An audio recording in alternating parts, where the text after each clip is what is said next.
23 de noviembre de 1957. En las montañas secas de Ifni, donde la piedra cortaba las botas y el viento traía arena hasta los dientes, 3 puestos españoles habían dejado de responder por radio antes del amanecer. Primero fue Tabelkut, después Tamucha, luego Bifurna. 3 nombres pequeños en un mapa grande, 3 puntos perdidos entre barrancos, lomas desnudas, pistas de tierra y aldeas de adobe. 3 guarniciones que, hasta la noche anterior, seguían enviando partes breves, cansados, rutinarios. Sin novedad, movimiento sospechoso al norte. Se oyen disparos en la lejanía. Solicitamos instrucciones. Y después, nada. Silencio.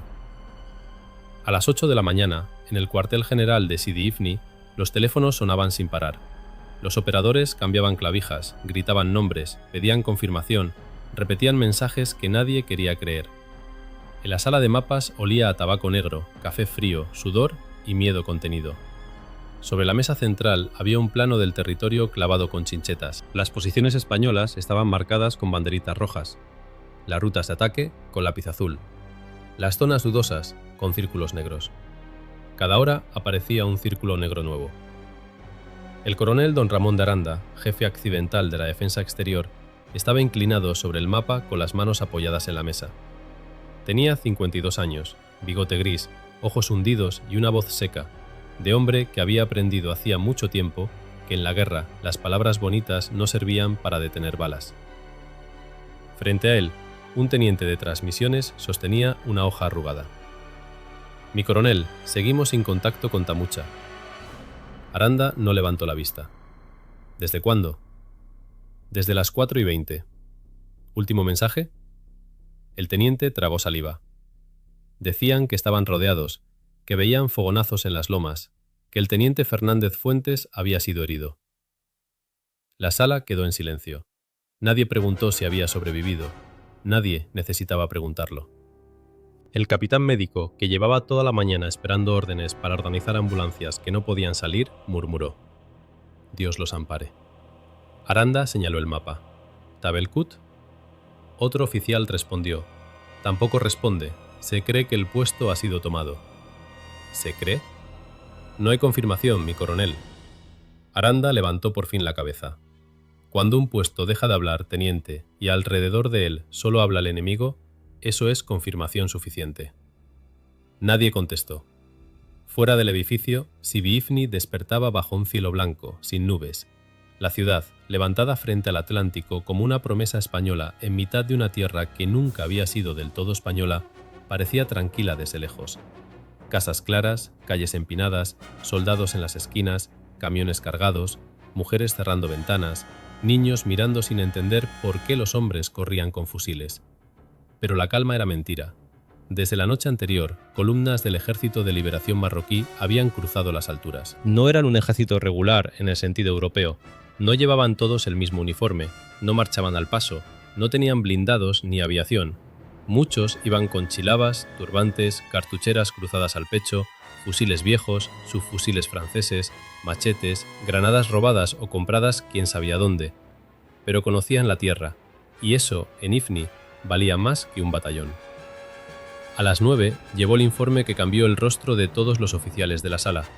Un sargento de la policía territorial entró casi corriendo, con la camisa llena de polvo. Venía de un puesto avanzado al sur, agotado, los ojos rojos de no dormir. Se cuadró. «Mi coronel, hable. Unidades enemigas se concentran en el barranco de Tiliwin. Muchos hombres, cientos, puede que más de 1000». El murmullo recorrió la sala. Aranda clavó un dedo en el mapa. «¿Aquí?» «Sí, mi coronel». «Eso está a menos de 30 kilómetros». «Sí, mi coronel». «¿Artillería?» «No se ha visto». «¿Vehículos?» «Pocos. Mulas, algunos camiones, mucho movimiento a pie». Un comandante de Estado Mayor, joven, recién llegado de Canarias, soltó una risa nerviosa.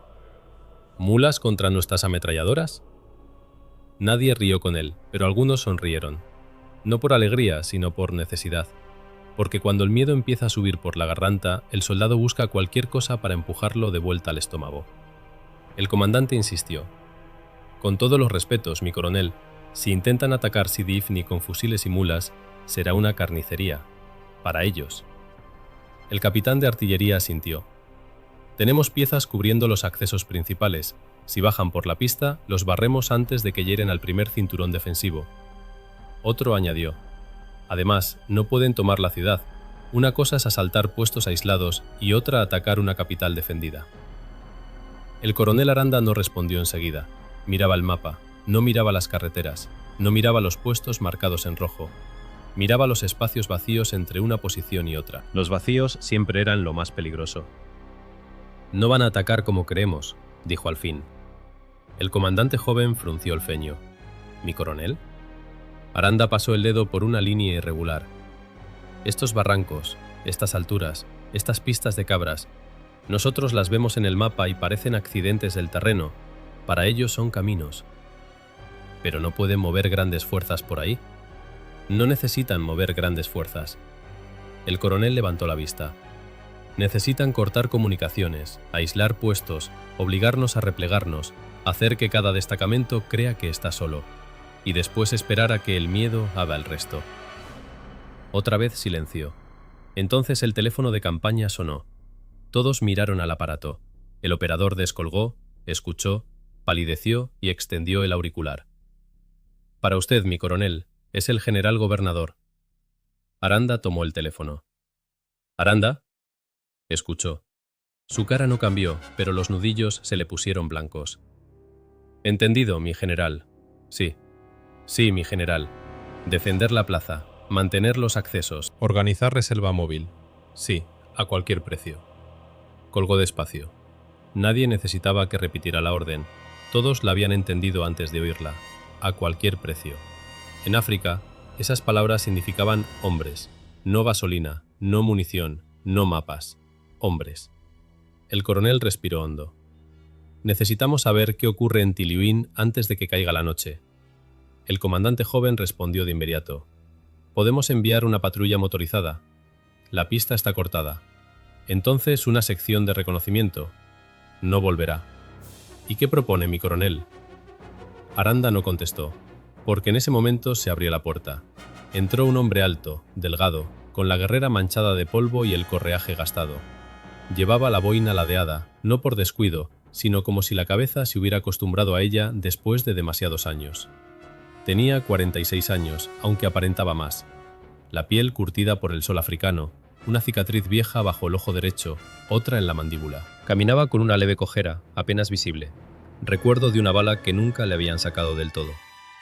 Se llamaba Capitán Don Alonso de Valcárcel.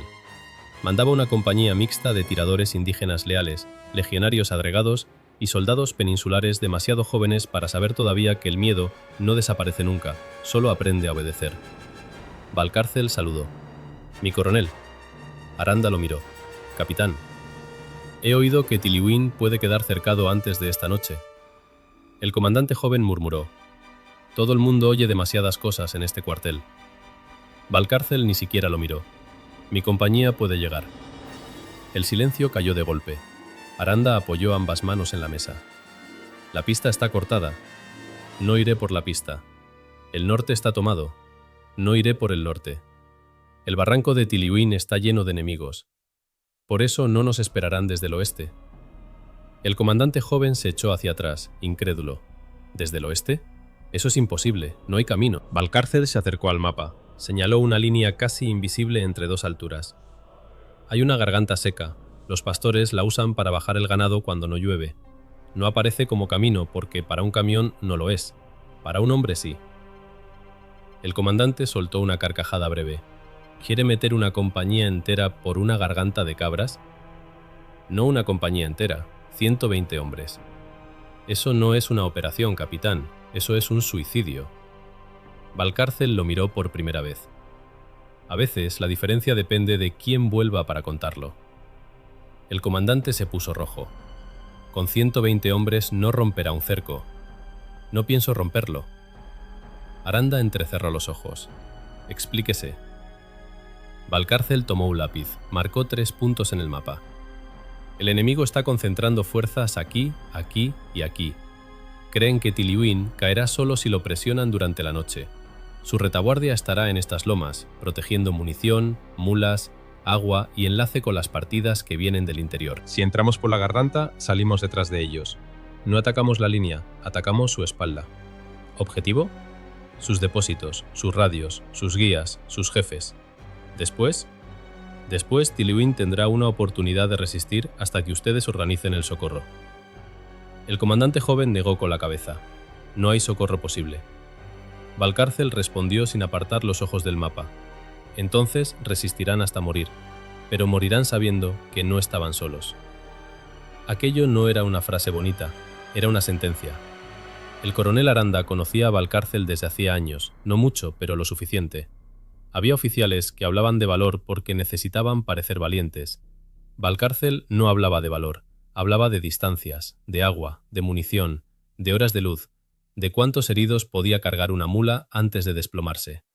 Hablaba como hablan los hombres que ya han visto morir a demasiados. No era un héroe de desfile, era otra cosa. Un soldado hecho de guerra vieja. Había nacido en 1911, en una casa pobre de Valladolid, hijo de un sargento que había vuelto de Marruecos con una pierna rígida y una colección de silencios. Creció oyendo nombres que para otros niños eran lugares lejanos y para él eran casi miembros de la familia. Anual, Montearruiz, Alucemas, Sauen. Su padre nunca contaba las batallas enteras, solo detalles. El olor de los muertos al sol, el ruido de las moscas, la sed. El modo en que un hombre puede seguir caminando con una herida abierta si tiene más miedo a quedarse atrás que a morir. Alonso aprendió pronto que España no era solo Madrid, ni Castilla, ni las iglesias de piedra, ni las tardes frías de su infancia. España era también un fortín perdido, una bandera descolorida, una patrulla que no regresaba, un cabo escribiendo a la madre de un soldado muerto. A los 18 entró en el ejército. A los 25 ya había aprendido que mandar no era gritar más fuerte, sino ser el último en beber agua y el primero en levantarse cuando empezaban los tiros. Había combatido en la Guerra Civil, en el bando nacional como tantos de su generación. En el Jarama perdió a su hermano menor. En el Ebro recibió una esquirla en la pierna. En Teruel aprendió que el frío también mata. Después vino la paz, o eso dijeron, pero para Valcárcel la paz nunca fue paz. Fue cuarteles, destinos, informes, soldados reemplazados por otros soldados, y África otra vez. Ifni, un territorio pequeño, olvidado, blanco de cal y polvo, donde los oficiales envejecían rápido y los soldados escribían cartas diciendo que todo estaba tranquilo, aunque por la noche escucharan disparos en los montes. Valcárcel no se hacía ilusiones. Sabía que aquella guerra no se llamaría guerra. En Madrid usarían otras palabras. Incidentes, disturbios, agresión exterior, operaciones de pacificación. Los políticos siempre encontraban nombres limpios para cosas sucias. Pero las balas no entienden de eufemismos, y desde la noche anterior las balas hablaban claro. ¿Cuántos hombres pide?, preguntó Aranda. 120. ¿De los suyos? De los míos. ¿Legionarios? 30. ¿Tiradores? 40.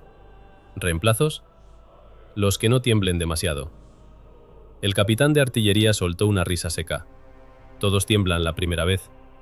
Valcárcel asintió. Por eso llevaré veteranos delante y muchachos en medio. Si los pones detrás, se pierden. Si los pones delante, se rompen. En medio, aprenden. Aranda miró de nuevo el mapa. No puedo darle apoyo artillero, no con precisión. No sabremos dónde estará. No lo necesito. No puedo mandarle vehículos. Nos delatarían. No puedo prometerle extracción. No la he pedido. Esa respuesta pesó más que todas las anteriores. El comandante joven bajó la vista. Ahora ya no sonreía. Aranda caminó hasta la ventana. Desde allí se veía un pedazo de Sidi Ifni, las casas blancas, el mar al fondo, los soldados corriendo por la calle. Más allá, invisibles detrás de las colinas, estaban los puestos cercados. Españoles esperando ayuda. Españoles escuchando pasos en la oscuridad. Españoles contando cargadores. El coronel habló sin volverse. Si fracasa, perderé 120 hombres que voy a necesitar mañana. Valcárcel respondió. Si no voy, puede perder Tiliwin esta noche. Y si va, puede que pierda ambas cosas. Sí, mi coronel. Aranda se volvió. Lo dice con mucha tranquilidad. No estoy tranquilo. Lo parece. Es costumbre. Durante unos segundos nadie dijo nada.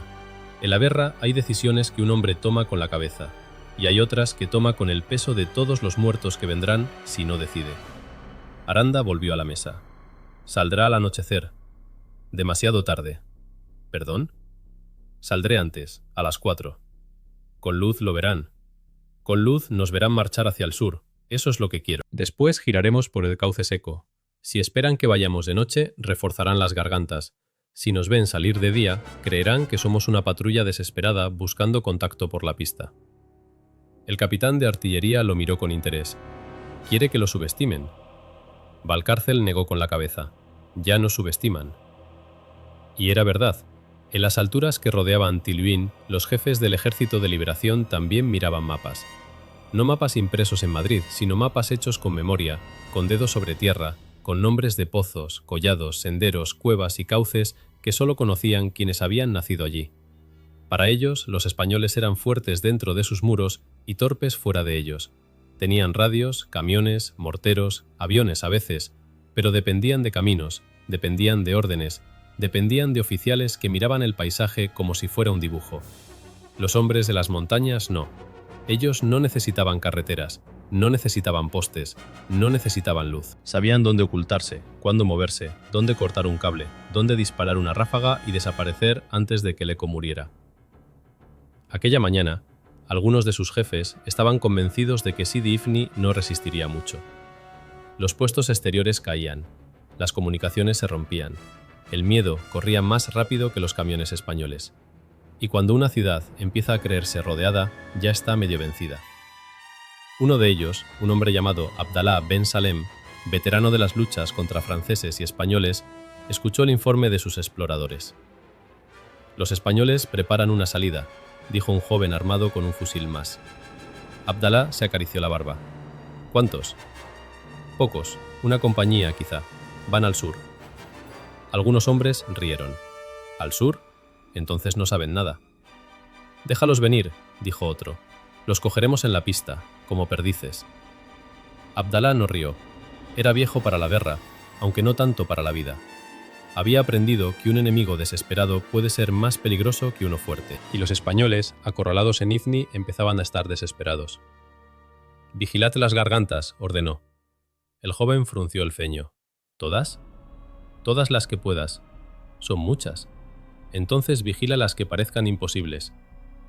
Los hombres se miraron. Esa orden no les gustó. Las gargantas imposibles eran malas incluso para ellos.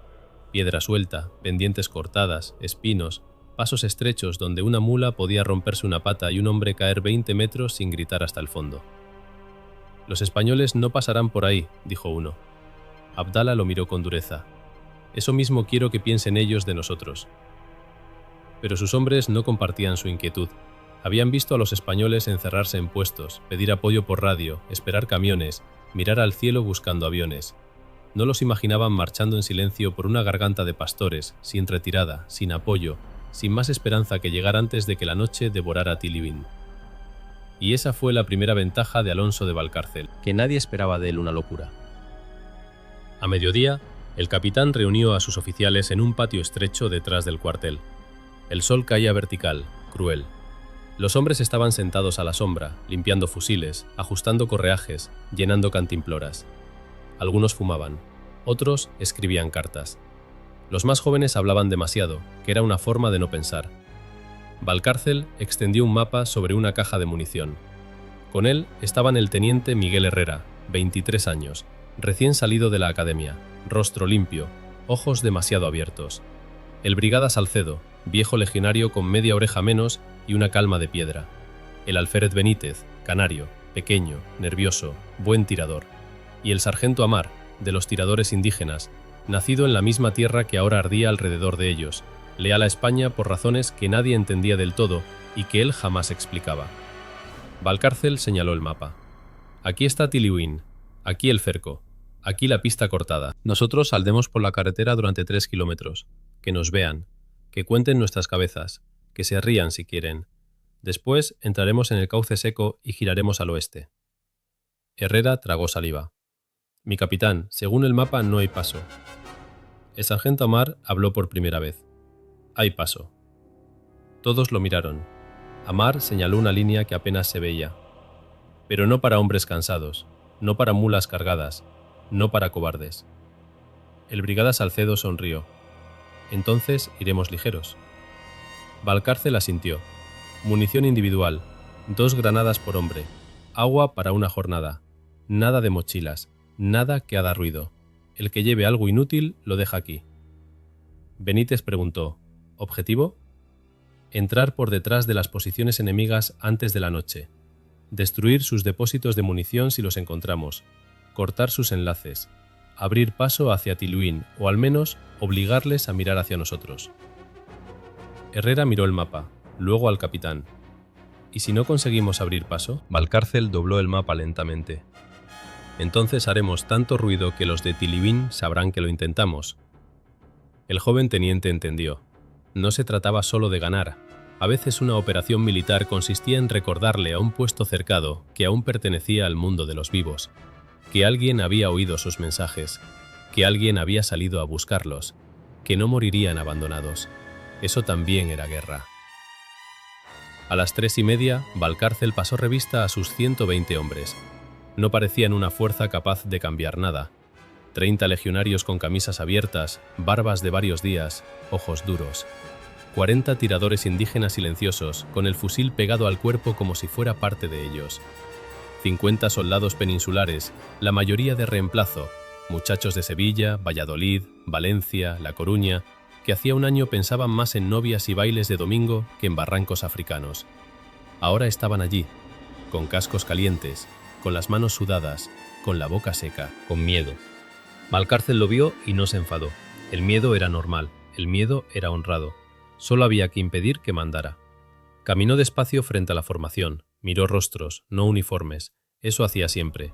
Un comandante que mira solo uniformes acaba mandando números. Un comandante que mira rostros sabe lo que cuesta cada orden.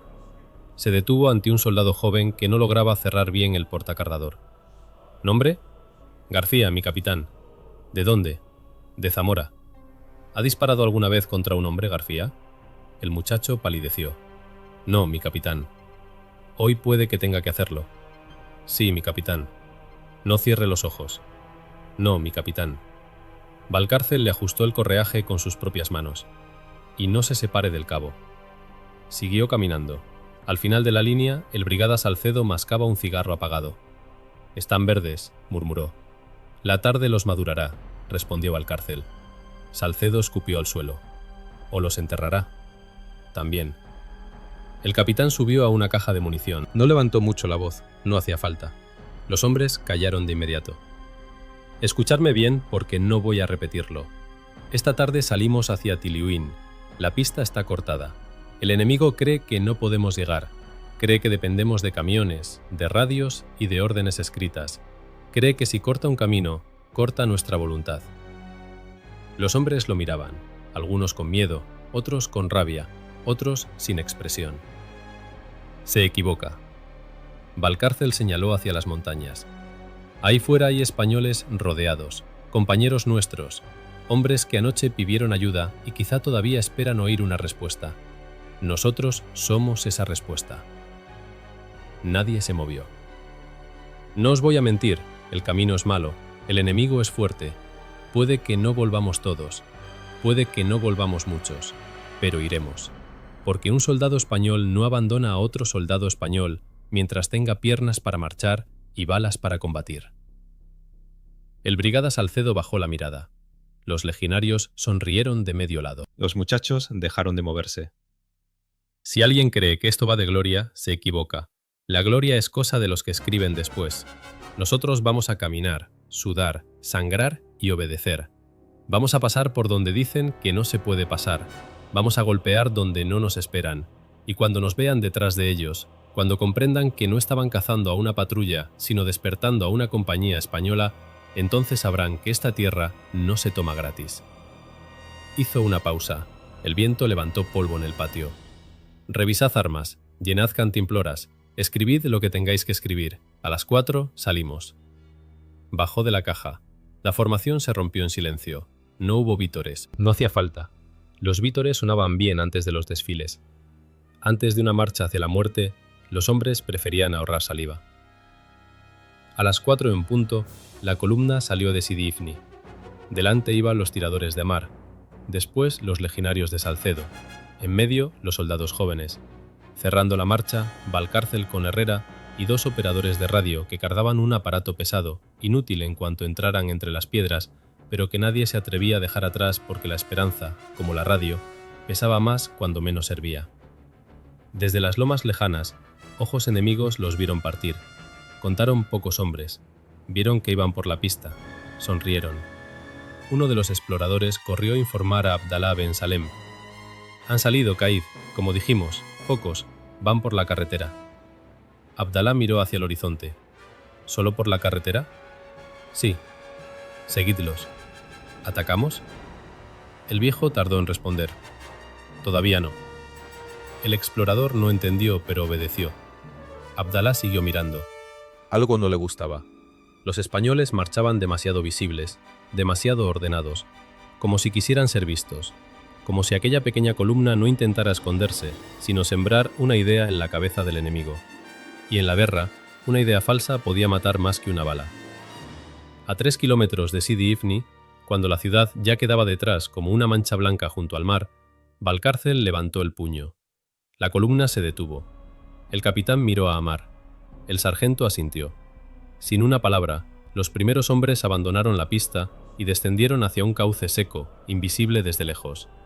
Uno tras otro fueron desapareciendo entre piedras, matorrales y sombras estrechas, como si la tierra se los tragara.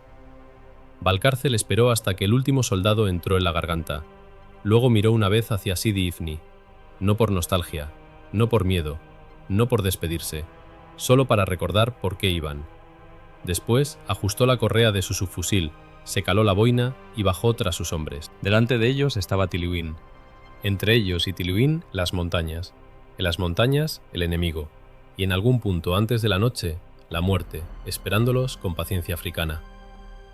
Pero Alonso de Valcárcel sabía algo que sus enemigos aún no sabían, que un hombre no está vencido cuando lo rodean, está vencido cuando acepta que nadie vendrá.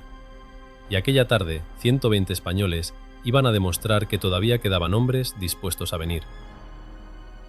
Alejandro de Vargas nació en 1911, en un pueblo blanco de la provincia de Cádiz, donde África parecía una sombra azul al otro lado del estrecho.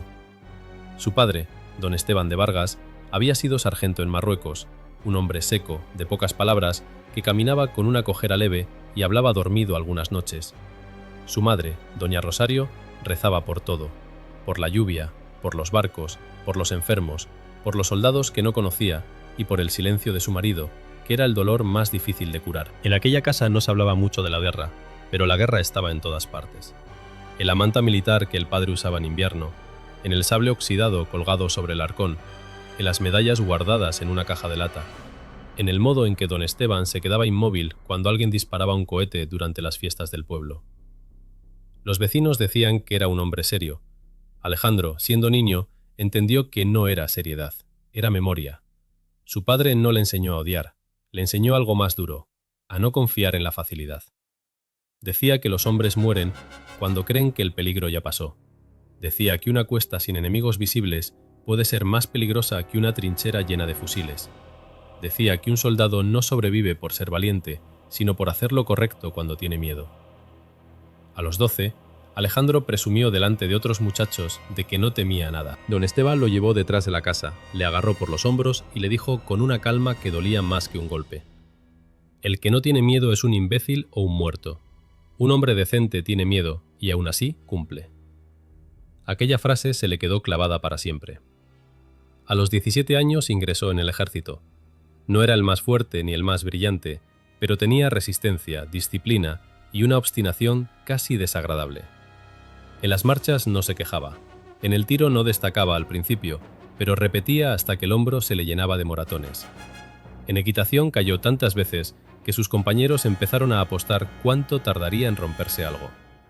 No se rompió, aprendió. Siempre aprendía así, golpeándose contra las cosas hasta que las cosas cedían antes que él.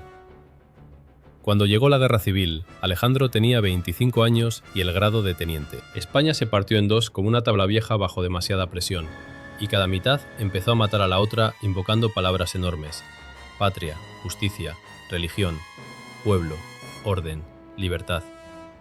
Vargas no era político.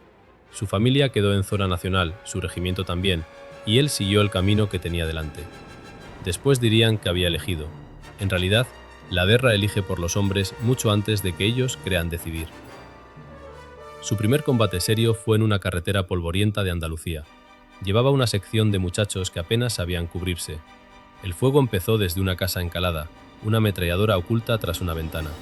Los hombres se tiraron al suelo. Nadie avanzaba. El sargento cayó con la garganta abierta. Alejandro sintió que el cuerpo se le vaciaba por dentro. No fue valor lo que lo levantó, fue vergüenza. Se puso de pie, corrió hasta una tapia, lanzó una granada por la ventana y entró después con la pistola en la mano. Cuando todo terminó, tenía la guerrera salpicada de cal, sangre y polvo. Había perdido 7 hombres. Esa noche vomitó detrás de una acequia, solo. Aprendió pronto que sobrevivir no significaba acostumbrarse. Quien se acostumbra a los muertos deja de mandar hombres y empieza a mover piezas. Vargas no quería ser eso. En el Jarama perdió a su mejor amigo, el capitán Luis Medina. En Brunete recibió metralla en el hombro. En Teruel conoció el frío, un frío que mordía más que las balas. Allí mandó una posición durante 36 horas sin relevo, con 20 hombres y 2 cajas de munición. Cuando llegaron refuerzos, solo quedaban 9. El comandante que lo encontró le dijo: «Ha resistido usted como un demonio». Vargas miró los cuerpos bajo las mantas y respondió: «No lo suficiente». Al acabar la guerra, otros aprendieron a hablar de victoria. Vargas no pudo. Había visto demasiados españoles muertos por manos españolas. Había visto pueblos quemados, casas registradas, presos sacados de noche, madres que no preguntaban por política sino por hijos. No se volvió blando, al contrario, se volvió más duro, pero una dureza hacia adentro, como una piedra enterrada. Desconfiaba de los que celebraban demasiado. La victoria, decía, huele mejor lejos del campo de batalla. Siguió en el ejército porque no sabía hacer otra cosa. La paz de cuartel era gris, rutinaria, llena de papeles, revistas, inspecciones y frases huecas. A Vargas le pesaba más que el combate. Prefería una patrulla difícil a una recepción oficial, un vivac frío a una cena con discursos. Sus superiores lo respetaban, aunque algunos lo consideraban incómodo. Era buen oficial, sí, pero demasiado directo, demasiado atento a sus hombres, demasiado poco dispuesto a maquillar informes. Si faltaban botas, escribía que faltaban botas. Si la comida era mala, escribía que la comida era mala. Si un puesto estaba mal situado, lo decía aunque el plan no lo hubiera firmado un coronel. Por eso acabó en África. No como castigo declarado, sino como destino natural para hombres a los que la península les quedaba estrecha. Ifni no era el Marruecos de las grandes gestas de su padre, ni el Rif de los relatos sangrientos que había escuchado de niño.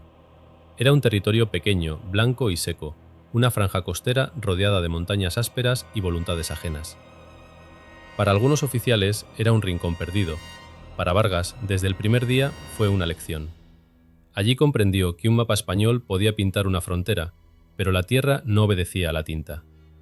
Aprendió nombres de pozos, de barrancos, de tribus, de familias. Aprendió qué caminos servían para camiones y cuáles solo para hombres con paciencia. Aprendió a distinguir el silencio normal del silencio peligroso. Aprendió que la lealtad de los indígenas no se compraba solo con pada, ni se aseguraba con órdenes. Había que mirarles a los ojos, cumplir la palabra dada, pagar lo que se requisaba y no reírse nunca de sus muertos. Algunos oficiales no entendían eso. Vargas sí. No por bondad, sino por instinto militar. Un hombre humillado se convierte tarde o temprano en enemigo. Un hombre respetado quizá no sea amigo, pero puede no dispararte por la espalda. Con los años formó una compañía extraña, mezcla de legionarios castigados, tiradores indígenas, cabos viejos y reclutas peninsulares recién desembarcados con la piel demasiado clara y el miedo demasiado visible. No era una unidad elegante. En los desfiles no brillaba como otras, pero en marcha eran duros, en patrulla eran pacientes, de noche no encendían cigarrillos, en terreno roto se movían como si el paisaje les perteneciera. Vargas no quería soldados bonitos, quería soldados vivos. Su método era sencillo y brutal: marchar hasta que los pies ardieran, cavar aunque no hubiera orden de cavar, limpiar el arma antes de comer, beber después de comprobar que el hombre de al lado también tenía agua. No disparar al bulto, no malgastar munición, no despreciar al enemigo, nunca. Cuando un soldado se burlaba de los hombres de las montañas, de sus ropas, de sus fusiles viejos o de su forma de combatir, Vargas lo hacía repetir guardia o marchar con peso extra hasta que la risa se le quedaba en la garganta. El enemigo que parece pobre, decía, suele ser el que sabe vivir con menos que tú, y quien vive con menos necesita menos para matarte. Tenía fama de frío, pero no era indiferente. Recordaba los nombres, sabía quién tenía madre viuda, quién acababa de recibir carta de una novia, quién mentía diciendo que no le dolía una herida. Visitaba a los enfermos sin anunciarse, escribía a las familias de los muertos cuando podía. No usaba palabras grandiosas, decía la verdad con la mayor decencia posible, y a veces mentía por piedad. En 1956, cuando Marruecos obtuvo su independencia y el aire empezó a cambiar alrededor de Ifni, Vargas fue de los primeros en decir que vendría algo peor. Lo escribió en informes que subieron por la cadena de mando y regresaron convertidos en silencio. Hablaba de movimientos nocturnos, de armas entrando por rutas secundarias, de jefes tribales que ya no acudían a las reuniones, de miradas que antes saludaban y ahora medían distancias. Algunos en el cuartel general decían que exageraba. Vargas no discutía, seguía patrullando, seguía preguntando, seguía preparando a sus hombres. A finales de 1957, sus temores dejaron de ser temores y se convirtieron en disparos. Los puestos aislados comenzaron a sentirse más lejanos de lo que marcaban los kilómetros. Las pistas se volvieron inseguras. Las noches se llenaron de señales en las alturas, hogueras breves que aparecían y desaparecían como ojos. Los soldados jóvenes, que habían llegado pensando en un destino colonial aburrido, empezaron a dormir vestidos, con el fusil cerca. Los veteranos hablaban menos. Los tiradores indígenas escuchaban más. Todos comprendían que algo se cerraba alrededor de ellos. Vargas no se sorprendió cuando llegaron los primeros ataques. Lo que sintió fue una tristeza seca, casi rabia, porque la guerra avisaba siempre y los hombres casi siempre fingían no oírla. La noche del 22 al 23 de noviembre no durmió. Recorrió el perímetro, habló con los centinelas, revisó la munición, preguntó por las radios. Al amanecer, cuando se supo que varios puestos habían dejado de responder, no necesitó explicaciones. Sabía lo que significaba un silencio en África. Lo había aprendido de niño, antes incluso de vestir uniforme. Por eso, cuando entró a la sala de mapas de Sidi Ifni y oyó a oficiales hablar de pistas cortadas, de compañías insuficientes, de operaciones imposibles, Alejandro de Vargas no pensó en gloria, ni en ascensos, ni en medallas. Pensó en hombres encerrados detrás de sacos terreros, contando cartuchos, mirando hacia una carretera vacía. Pensó en el joven soldado que quizá estaría diciendo a sus compañeros que aguantarían porque España no los abandonaría.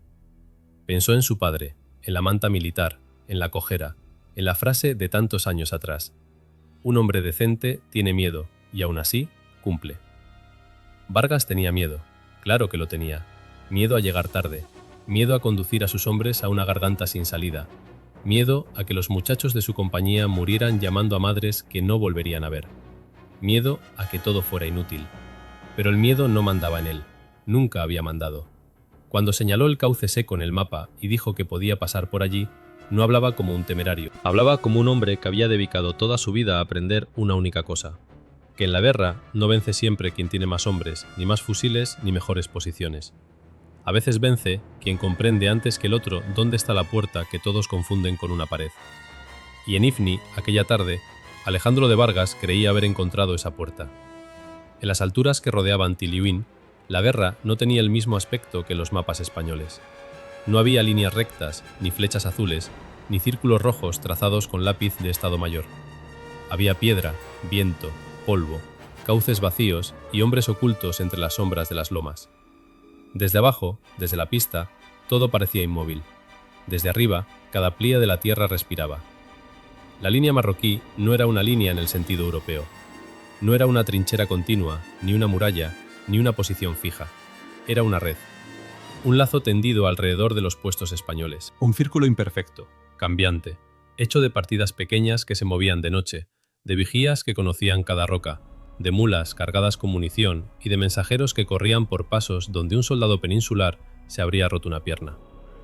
Los españoles querían ver un frente, pero no había frente. Había paciencia, terreno y memoria. Abdalá Ben Salem estaba sentado sobre una piedra plana, bajo una lona tendida entre dos arbustos retorcidos. Tenía cerca de 60 años. En su rostro las arrugas no parecían de vejez, sino de sol. La barba, gris y negra a la vez, le caía sobre el pecho. Llevaba una chilaba oscura, un cinturón de cuero bastado y una pistola española al costado. No era el jefe más joven, ni el más fuerte, ni el más ruidoso. Por eso mandaba. Los hombres jóvenes gritan. Los hombres que quieren ser obedecidos necesitan demostrarlo a cada momento. Abdala no. Él hablaba poco, y cuando hablaba los demás callaban, no solo por miedo, sino porque casi siempre tenía razón. Había peleado contra franceses, contra españoles, contra otros marroquíes, contra el hambre y contra los inviernos malos. Sabía que una victoria puede convertirse en derrota por una canción cantada demasiado pronto. Sabía que el enemigo humillado es peligroso. Sabía que un soldado cercado dispara mejor si cree que no tiene salida. Frente a él, sobre la tierra, un joven llamado Yusef había dibujado con un palo el contorno de las posiciones españolas. No era exacto, pero era más útil que muchos mapas impresos. Allí estaba Tiliuin, una mancha cuadrada. Allí la pista que venía desde Sidi Ifni. Allí los barrancos. Allí las lomas donde se habían colocado tiradores. El puesto está casi aislado, dijo Yusef. Les queda poca agua. Anoche dispararon menos. Abdala no respondió. También hemos cortado el cable. Si piden ayuda, la ayuda tendrá que venir por la pista. Varios hombres sonrieron. La pista era una trampa tan evidente que parecía un regalo. Bajaba desde Sidi Ifni entre desniveles, cruzaba zonas descubiertas, pasaba junto a dos lomas donde ya estaban escondidos los tiradores. Un camión español que intentara avanzar por allí sería visto desde lejos, oído mucho antes de llegar, obligado a reducir la marcha en las curvas, expuesto a fuego desde ambos lados. Si venían blindados, habría minas improvisadas. Si venía infantería, habría emboscadas. Si venían aviones, los hombres se dispersarían entre las piedras y volverían después. La tierra estaba de su parte, eso pensaban casi todos. «Atacarán por la pista», dijo Hamid el Fasi, uno de los jefes de partida, hombre ancho, de ojos duros y manos enormes. «No saben ir por otro sitio. Podemos tomar Tiliuin antes del amanecer si atacamos todos juntos». «No». «Entonces esperaremos». También da tiempo al miedo. Dentro de esas paredes hay hombres que no duermen, hombres que escuchan cada piedra que cae, hombres que miran sus cantimploras y cuentan cartuchos. Si atacamos ahora, lucharán juntos. Si esperamos, cada minuto les dirá que nadie viene. Cada sombra parecerá un enemigo. El miedo hace nuestro trabajo, no lo interrumpáis. Antes del mediodía, llegaron dos exploradores desde el oeste. Venían sudados, con las sandalias llenas de polvo. Uno de ellos, un hombre flaco llamado Rachid, se inclinó sobre el dibujo de tierra. «Una compañía pequeña», corrigió Rachid. «Salieron visibles, por la carretera». Abdala entrecerró los ojos, como si quisieran que los viéramos. Durante un instante, el campamento pareció alejarse. Boina, cojera, oficial. Abdala había oído hablar de un español así. No recordaba el nombre, pero sí los relatos. Un capitán que patrullaba fuera de las rutas, que hablaba con los tiradores indígenas, que castigaba a sus propios hombres si robaban en los poblados, que no encendía luces por la noche y que una vez había perseguido durante 2 días a una partida solo para recuperar el cuerpo de un cabo muerto. Un oficial así no salía visible por accidente. «¿Dónde están ahora?», preguntó. «Siguieron por la pista un rato, después los perdimos». Abdala se puso de pie lentamente. Ahora todos lo miraban. «Mandad hombres a las gargantas del oeste. El oeste es piedra rota, no pasarán por allí. No viene por la pista». Abdala no contestó enseguida. Se agachó, tomó el palo y trazó una línea desde Sidi Ifni hacia el sur. Luego hizo que la línea se desviara hacia el oeste por un cauce estrecho que no aparecía en el dibujo original. «Porque quieren que miremos aquí. Y cuando un enemigo quiere que mires un sitio, debes mirar al otro». Aunque pasaran por ahí, llegarían agotados, uno detrás de otro, sin mulas, sin apoyo. Si llegamos antes. De pronto el orgullo se convirtió en movimiento. Hombres que estaban sentados se levantaron. 3 partidas recibieron instrucciones de moverse hacia las gargantas occidentales. No demasiados hombres, porque Abdala no podía vaciar la línea, pero lo suficientes, esperaba él, para descubrir la maniobra, retrasarla o convertirla en una tumba. Sin embargo, las órdenes viajan más despacio cuando no hay cables. Un mensajero debe encontrar al jefe correcto. El jefe correcto debe creer el mensaje. Después debe reunir a sus hombres, recoger munición, elegir ruta, evitar ser visto, moverse por terreno difícil. Todo eso lleva tiempo. Y el tiempo, aquella tarde, era exactamente lo que Valcárcel necesitaba. «Les falta munición», dijo Yusef. «O la guardan, para cuando estemos cerca». Su plan era sencillo: cortar, aislar, esperar, golpear de noche, no destruir a los españoles en una carga gloriosa, sino desarmarlos por dentro, que gastaran agua, que gastaran vendas, que gastaran esperanza. Luego, cuando estuvieran cansados, heridos y convencidos de que no habría rescate, ofrecerles una salida, o entrar a cuchillo si no la aceptaban. La guerra no era una canción, era trabajo. Pero incluso el mejor plan tiene una grieta. Y esa grieta, aquella tarde, llevaba una boina española y cojeaba ligeramente entre las piedras.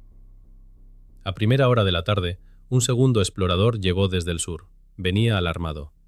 «Los españoles no están en la pista». «¿Cómo que no lo sabemos? 100 hombres no desaparecen». «Desaparecieron en el cauce». Abdala cerró los ojos un instante, no por cansancio, sino para ver mejor el terreno dentro de su cabeza. El cauce seco, las piedras, el giro hacia el oeste, la garganta de los pastores. Un paso malo, estrecho, indigno de una columna militar, precisamente por eso peligroso. «Refuerza la hondonada de retaguardia», ordenó. «Pero el ataque principal será contra Tiliuín». «Tal vez». «¿Cree de verdad que intentarán atacar nuestros depósitos?» «Yo lo haría». El sol empezó a inclinarse. La luz se volvió más baja, más dura. Las sombras de las rocas crecieron sobre la tierra. En Tiliuín, los españoles seguían encerrados. En Sidi Ifni, seguramente preparaban otra cosa. En las gargantas del oeste, 100 hombres caminaban entre piedra suelta, sudor y silencio. Abdala subió solo hasta una cresta, desde la que podía verse una parte de la retaguardia, y más allá, las ondulaciones grises por donde tal vez avanzaba la columna perdida. Se quedó allí de pie, inmóvil, con la chilaba moviéndose apenas por el viento.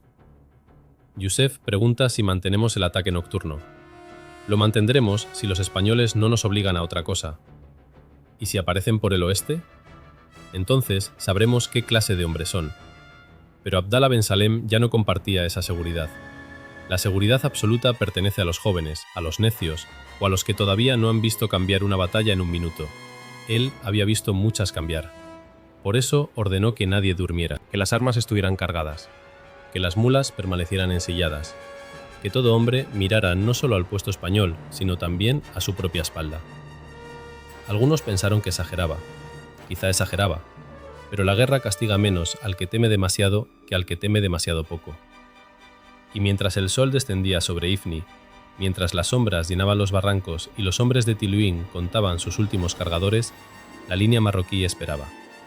Fuerte, extensa, segura de su terreno, segura de su paciencia, segura de que los españoles vendrían por donde debían venir. Todavía no sabían que una parte de esa seguridad ya estaba muerta. No la había matado una bala, no la había matado una granada, no la había matado un avión, la había matado una decisión. La decisión de un capitán español de no atacar la línea, sino la sombra que la sostenía. La noche cayó sobre Ifni sin apagar el calor de la piedra. El sol se había hundido detrás de las lomas, pero el cauce seco por donde avanzaba la columna española seguía respirando fuego. El aire olía a polvo, cuero, sudor y metal caliente. Nadie hablaba. Solo se oía el roce de las botas sobre la grava, una tos contenida, el golpe leve de una cantimplora contra una hebilla. Alejandro de Vargas marchaba a la cabeza, junto al sargento Amar. La cojera del capitán se notaba más en la oscuridad, cuando el terreno obligaba a tantear cada piedra antes de apoyar el pie. Pero no reducía el paso. Nunca lo reducía si sabía que sus hombres lo miraban. Un oficial podía tener dolor, miedo o fiebre, pero no podía parecer vencido antes de la batalla. La garganta se estrechaba a medida que avanzaban. A ambos lados, las paredes de roca subían negras, casi verticales. En algunos puntos, el paso era tan angosto que los hombres tenían que girar los hombros para no golpear el fusil contra la piedra. Las mulas no habrían podido entrar allí. Los camiones tampoco. Por eso Vargas había ordenado dejar atrás todo lo que no sirviera para matar, curar o sobrevivir hasta el amanecer. Cada soldado llevaba su fusil, munición, 2 granadas, una cantimplora, algo de pan duro, una venda y poco más. Los legionarios se habían quejado menos que nadie. Los tiradores de Amar no se habían quejado en absoluto. Los reclutas peninsulares caminaban con los dientes apretados. descubriendo en silencio que una guerra no empieza cuando se dispara el primer tiro, sino cuando el cuerpo comprende que ya no hay marcha atrás. A las 9, Vargas levantó el puño. La columna se detuvo como un solo animal cansado. El capitán se agachó junto a una roca. No encendió linterna. Amar señaló una sombra más oscura entre las sombras. «Estamos aquí». «¿Seguro?» «Seguro». Vargas no preguntó cómo lo sabía. Amar era de aquella tierra. Para él, una roca partida, una mata seca o una curva del viento eran señales tan claras como los carteles de una carretera para un español de ciudad. ¿Cuánto queda? 2 horas si los hombres caminan bien, 3 si empiezan a caerse. Vargas miró hacia atrás. En la oscuridad no veía toda la columna, solo sombras pegadas a la pared del barranco. 120 hombres. 120 vidas atadas a una decisión tomada en una sala de mapas. En los partes serían una compañía. En la realidad eran respiraciones, temblores, ampollas, recuerdos. Descanso de 10 minutos, sin fumar, sin hablar. Agua solo un trago. Los hombres se sentaron donde pudieron. Unos cerraron los ojos. Otros tocaron medallas, cartas o estampas. Nadie dormía de verdad. Vargas recorrió la columna durante el descanso. Lo hacía siempre, no por inspección, sino por presencia. El soldado necesita ver que quien lo manda está allí, que comparte el polvo y la probabilidad de morir. Pasó junto a los tiradores indígenas, casi inmóviles, envueltos en sombras. Algunos murmuraban oraciones en voz baja. No rezaban como los españoles, pero el capitán no veía diferencia. Al final de la columna, el teniente Herrera revisaba la radio. El aparato había dejado de recibir señal hacía media hora. Entre aquellas paredes de piedra, la voz de Sidi Ifni no podía entrar. La columna estaba sola, y todos lo sabían aunque nadie lo dijera. ¿Nada?, preguntó Vargas. «Nada, mi capitán, solo ruido». «Apáguela, reserven batería». Herrera tenía el rostro pálido incluso en la oscuridad. Vargas lo observó un instante y supo que el muchacho tenía miedo. Mejor así. El que no teme nada antes del combate suele contagiar estupidez o morir demasiado pronto. A las 10:20 reanudaron la marcha. La garganta se hizo peor. Hubo que subir por un tramo de roca suelta, uno por uno, apoyando manos y rodillas. Un soldado resbaló y estuvo a punto de caer sobre los de abajo.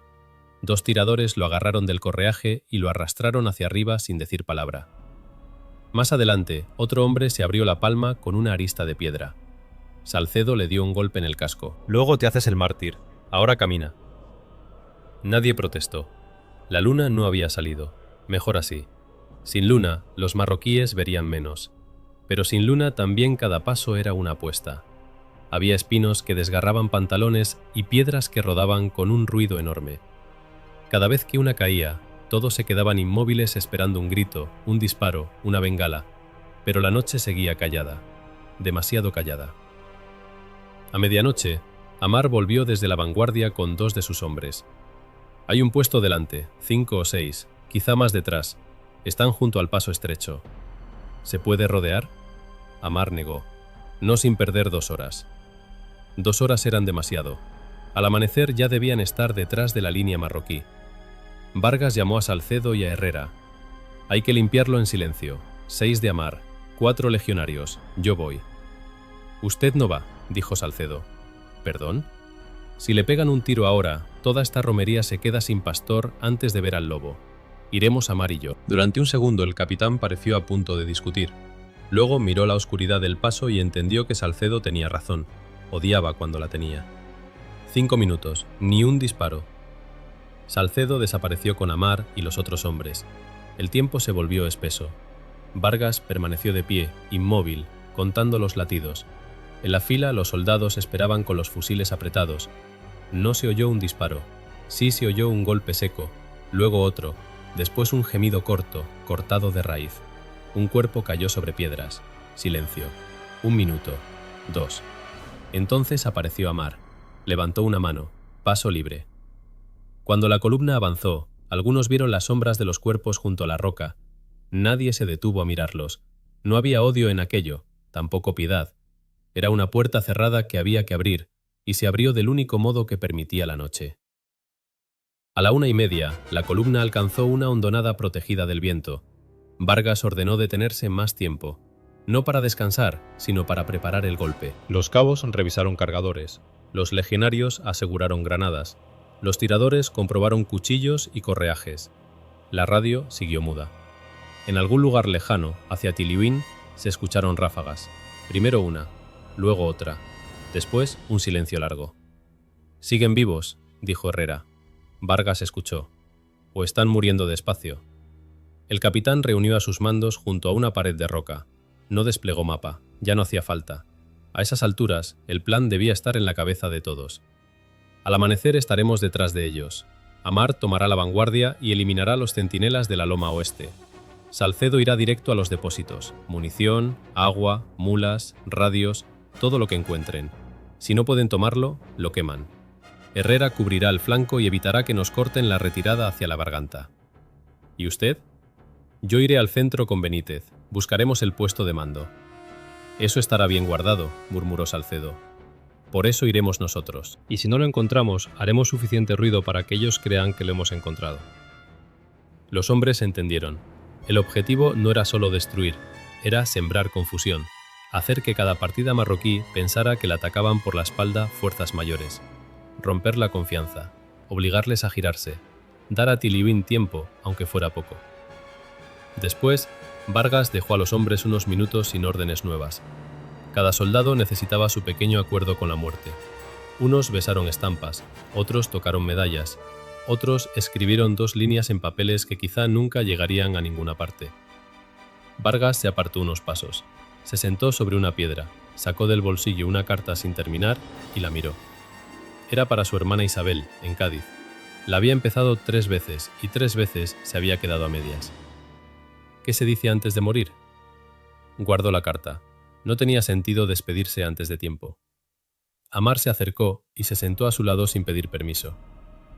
Mis hombres están listos. Los míos fingen estarlo. Eso también sirve. Vargas miró hacia la oscuridad donde debía estar Tiliuín. ¿Crees que llegaremos a tiempo? Llegaremos a 1 hora, respondió Amar. No sé si será la buena. No era consuelo, pero era verdad. Y aquella noche la verdad valía más que cualquier promesa. A las 3, Vargas ordenó una última revisión. Los hombres se levantaron con movimientos lentos, como si el cansancio se hubiera pegado a los huesos. Salcedo caminó junto a los legionarios y les habló en voz baja. Nada de gritos hasta que el capitán mande, nada de disparar por ver sombras. Cuando entremos, entramos como cuchillo, no como banda de música. La risa fue breve, pero real. Vargas dejó que rieran. La risa antes del combate no era falta de disciplina, era una forma de apretar las costuras del alma. A las 4 menos cuarto emprendieron la última subida. Ya no marchaban como una columna, sino en grupos. Amar delante, invisible casi. Salcedo con los legionarios detrás. Herrera en el flanco. Vargas en el centro. El cielo al este empezaba a perder negrura, no todavía luz, solo una promesa gris. Era la hora peor. La hora en que los centinelas se cansan y los que van a atacar sienten que el mundo entero contiene la respiración. Desde la cresta, antes de asomarse, Vargas oyó voces, no españolas. Se arrastró los últimos metros sobre codos y rodillas. Amar estaba ya arriba, pegado al suelo. Señaló hacia abajo. Allí estaba la retaguardia marroquí.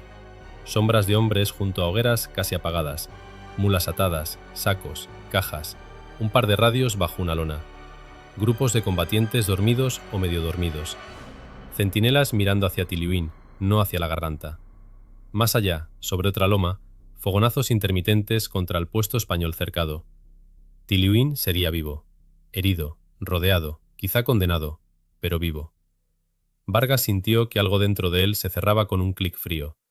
Habían llegado. Ahora solo faltaba pagar el precio. Retrocedió unos metros hasta sus mandos. 5 minutos. Amar, centinelas, Salcedo, depósitos, Herrera, flanco. Nadie dispara hasta mi señal, salvo que nos descubran. Cuando empiece, será rápido, muy rápido. No habrá segunda oportunidad. ¿Cuál es la señal?, preguntó Herrera. Vargas sacó una granada de la bolsa, la sostuvo un instante en la mano. La primera explosión. El joven teniente asintió. Ya no parecía un muchacho, el miedo seguía allí, pero se había ordenado dentro de él. Vargas miró a sus hombres. 120 sombras agachadas entre las piedras, 120 respiraciones. 120 destinos esperando que una mano soltara una anilla. Pensó en Tiliuín, pensó en Sidi Ifni, pensó en su padre, en Cádiz, en la carta sin terminar. Pensó en los muertos que vendrían y en los vivos que tal vez serían salvados por ellos. Después dejó de pensar. El cielo empezaba a aclarar. Abajo, un centinela marroquí bostezó y se volvió de espaldas a la garganta. Vargas metió el dedo en la anilla de la granada. La noche antes del ataque había terminado. La granada no salió de su mano de inmediato. Durante un instante mínimo, Alejandro de Vargas permaneció pegado a la tierra, con los ojos fijos en la retaguardia enemiga. Abajo, los hombres de Abdalá ben Salem aún no sabían que la muerte los observaba desde la cresta. Algunos dormían, otros calentaban las manos sobre brasas casi apagadas. Un muchacho ajustaba la cuerda de una mula, otro miraba hacia Tiliuín, donde sonaban disparos. Nadie miraba hacia la garganta. Vargas sacó la anilla, contó sin mover los labios. 1, 2, 3. Entonces la arrojó. El cilindro oscuro giró en el aire, cayó junto a unas cajas cubiertas con lona y desapareció bajo un saco. Un centinela lo vio, abrió la boca y no llegó a gritar. La explosión levantó tierra, madera, tela, hierro y cuerpos. La hondonada se sacudió como si la montaña hubiera tosido fuego. Una mula chilló y cayó de costado. Los hombres dormidos se incorporaron sin comprender, buscando fusiles apoyados contra piedras, mirando hacia todos lados menos hacia el lugar correcto. «¡Ahora!», rugió Vargas. La palabra bajó por la ladera junto con los españoles. Fue un derrumbe de hombres armados. Los tiradores de Amar descendieron primero, rápidos, perados a las sombras, disparando poco y eligiendo bien. Los legionarios de Salcedo cayeron detrás con los subfusiles sujetos al pecho y las bayonetas listas. Los reclutas bajaron en medio, tropezando, algunos con la cara blanca, otros con los ojos abiertos de una furia que no sabían que tenían. La primera línea marroquí murió antes de entender que estaba en combate. Amar alcanzó al centinela que corría hacia las radios. Lo derribó con un disparo en el pecho y pasó por encima sin mirar. 2 de sus hombres entraron bajo la lona donde estaban los aparatos. Hubo un forcejeo, un golpe de culata, un disparo seco. Después salió uno de los tiradores con un cable arrancado en la mano. Salcedo fue directo a los depósitos. ¡A las cajas! ¡A las cajas, maldita sea! Sus legionarios no necesitaban más explicación. Sabían reconocer munición aunque estuviera envuelta en tela o cargada en albardas. Un cabo levantó una lona y encontró cajones de cartuchos. Otro abrió a patadas un baúl lleno de granadas. El brigada escupió el cigarro apagado que llevaba horas en la boca. «Esto arde. ¿Lo tomamos?» «No hemos venido a mudarnos aquí, lo quemamos». Mientras unos rociaban con gasolina requisada de un bidón, otros formaron un círculo de fuego. Desde una loma cercana sonaron los primeros disparos. Las balas picaron la tierra alrededor de los españoles. Un soldado cayó hacia atrás, con las manos en la garganta. Otro se quedó mirándolo, paralizado. Salcedo lo agarró por el correaje.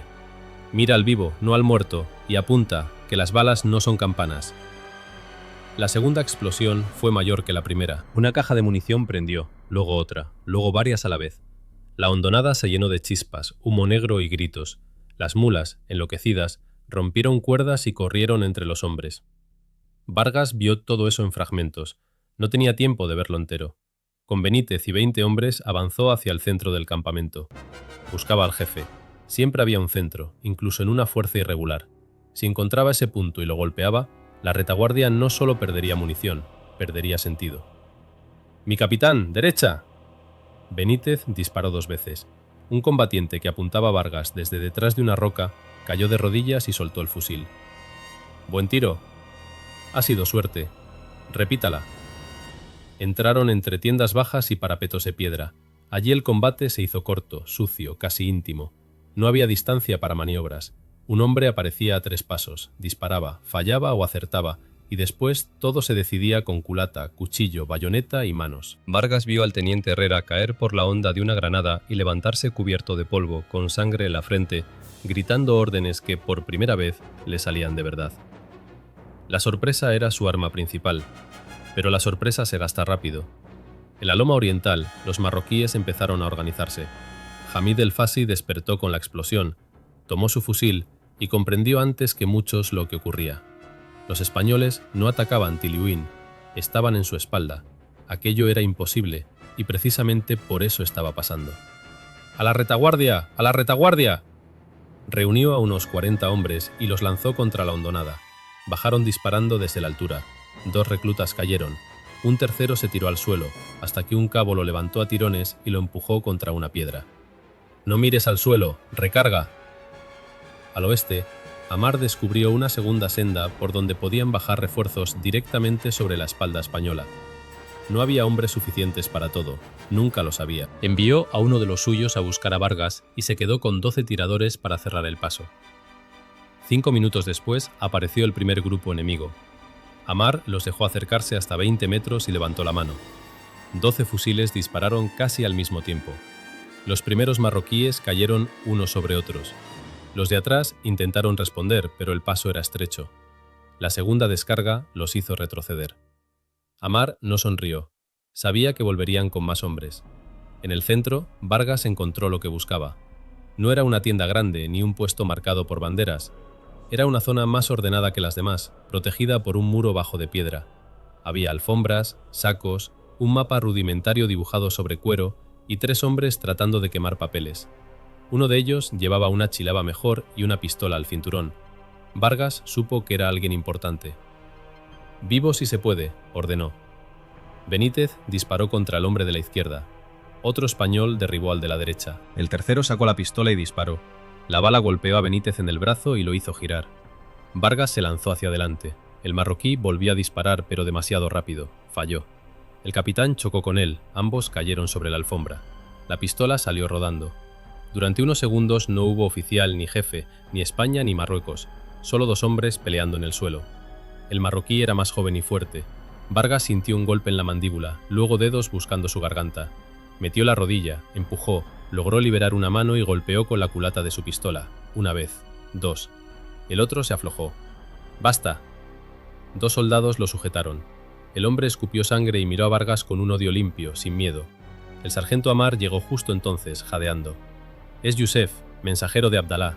No es el jefe, pero sabe dónde está». Vargas no necesitaba más. «Llévenlo atrás, que no lo maten». «Mi capitán», intervino Benítez, apretándose el brazo herido, «esto se está llenando». Tenía razón. La hondonada ya no era una sorpresa. Era un campo de batalla. Los marroquíes disparaban desde 3 direcciones.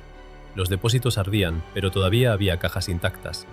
Los españoles habían roto radios y sembrado confusión, pero ahora el enemigo empezaba a cerrar los puños. Y Tiliuín seguía lejos. Vargas subió a una roca baja para ver mejor. Una bala le pasó tan cerca que sintió el golpe del aire en la mejilla. No bajó. Desde allí vio a Salcedo defendiendo los depósitos incendiados con 15 legionarios. Vio a Herrera conteniendo el flanco. Vio a Amar bloqueando el paso alto. Vio humo, fuego, hombres corriendo, cuerpos quietos, mulas ardiendo, chispas subiendo al amanecer como si el cielo también se estuviera quemando. Habían logrado el primer golpe. Pero el primer golpe no gana una batalla, solo compra segundos. «¡Corneta!», gritó. Un soldado joven apareció con la corneta colgada al pecho, como si se hubiera olvidado de que existía. «¡Toque avance!». El muchacho lo miró, incrédulo. «¿Avance, mi capitán? ¿Quiere que se lo cante yo?». El corneta se llevó el instrumento a los labios. La primera nota salió rota, la segunda también. La tercera encontró el aire y se extendió por la hondonada, aguda, vieja, española. Los hombres la oyeron, y algo cambió. No porque una corneta pudiera detener balas, sino porque aquella señal les dijo que todavía había mando, que el capitán seguía vivo, que el plan no había terminado, que no estaban huyendo, que iban hacia adelante. «¡A la loma central!», gritó Vargas. «¡Conmigo!». Salcedo lo oyó y soltó una carcajada ronca. Ya era hora de hacer una estupidez grande. Vargas bajó de la roca y echó a correr hacia la loma central. No corrió rápido, la pierna vieja no se lo permitía, pero corrió delante, y eso bastó. Los hombres lo siguieron. La loma central era baja, pedregosa, protegida por parapetos improvisados. Desde allí los marroquíes podían convertir la retirada española en una matanza. Había que tomarla o morir debajo. Los españoles avanzaron entre disparos. A 20 metros, la carrera se convirtió en escalada, a 10, en pelea. Una granada explotó delante de Vargas y lo arrojó contra una piedra. El mundo se volvió blanco. No oyó nada durante varios segundos. Solo vio bocas abiertas, polvo suspendido, un cuerpo cayendo lentamente. Alguien tiró de él. «Mi capitán». Era Herrera. «Estoy bien», mintió Vargas. «No lo parece». «Entonces no mire». Se levantó. Arriba, Salcedo había llegado al parapeto con 5 legionarios. Uno cayó hacia atrás, otro saltó dentro. Se oyeron gritos. Vargas subió los últimos metros con la pistola en la mano. Un marroquí apareció delante, levantando un machete. Vargas disparó una vez. El hombre cayó de rodillas. Vargas pasó a su lado. La loma se tomó en 4 minutos. Costó 23 hombres. Cuando el último defensor fue abatido o huyó, Vargas se apoyó en el parapeto y miró hacia Tiliuín. Desde allí se veía el puesto español, pequeño, polvoriento, rodeado de fogonazos.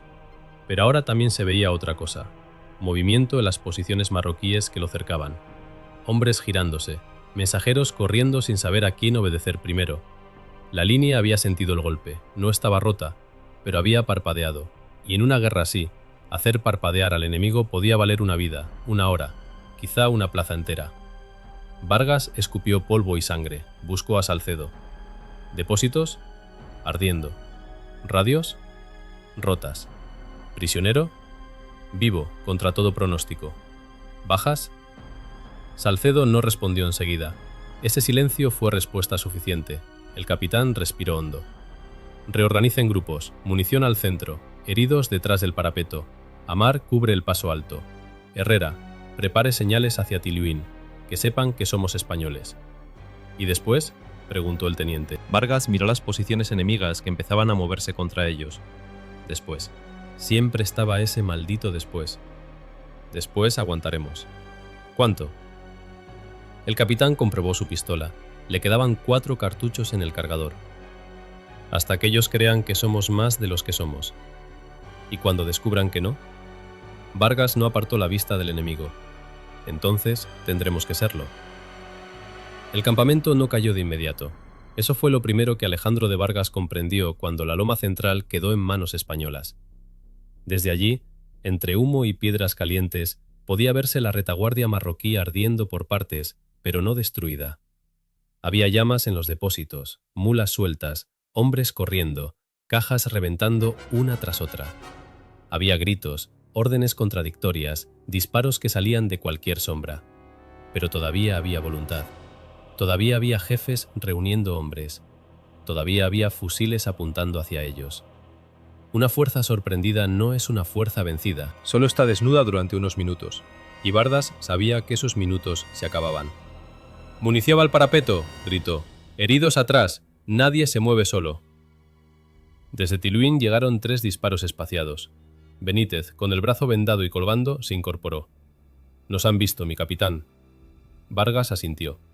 Abajo, Hamid el Fassi había logrado reunir a casi 100 hombres. Ya no corrían sin dirección. Se agrupaban detrás de un muro de piedra y empezaban a disparar con disciplina. Hamid había entendido que los españoles eran pocos. Si los dejaba respirar, convertirían la loma central en una herida abierta en la espalda de la línea. Si los aplastaba pronto, la incursión quedaría como una locura valiente, pero inútil. «Por ambos lados», ordenó, «rodeadlos». Un grupo fijaba a los españoles desde el frente. Otro se deslizó por la derecha, aprovechando una zanja natural. Un tercero intentó alcanzar la parte baja de la barranta para cortar la retirada. Vargas vio el movimiento y sintió un golpe frío en el estómago. Si les cerraban la garganta, la compañía quedaría atrapada entre la loma y todo el campamento. «¡Herrera!». El teniente apareció cubierto de polvo, con una ceja abierta. «Coge 15 hombres, detén ese flanqueo, no lo persigas, solo deténlo. Y no sea heroico, sea útil». A la izquierda, Amar resistía en el paso alto. Sus 12 tiradores ya eran 9, después 8. Los marroquíes subían una y otra vez, empujados por jefes que comprendían la importancia de aquel cuello de roca. Si lo tomaban, caerían directamente sobre la espalda española.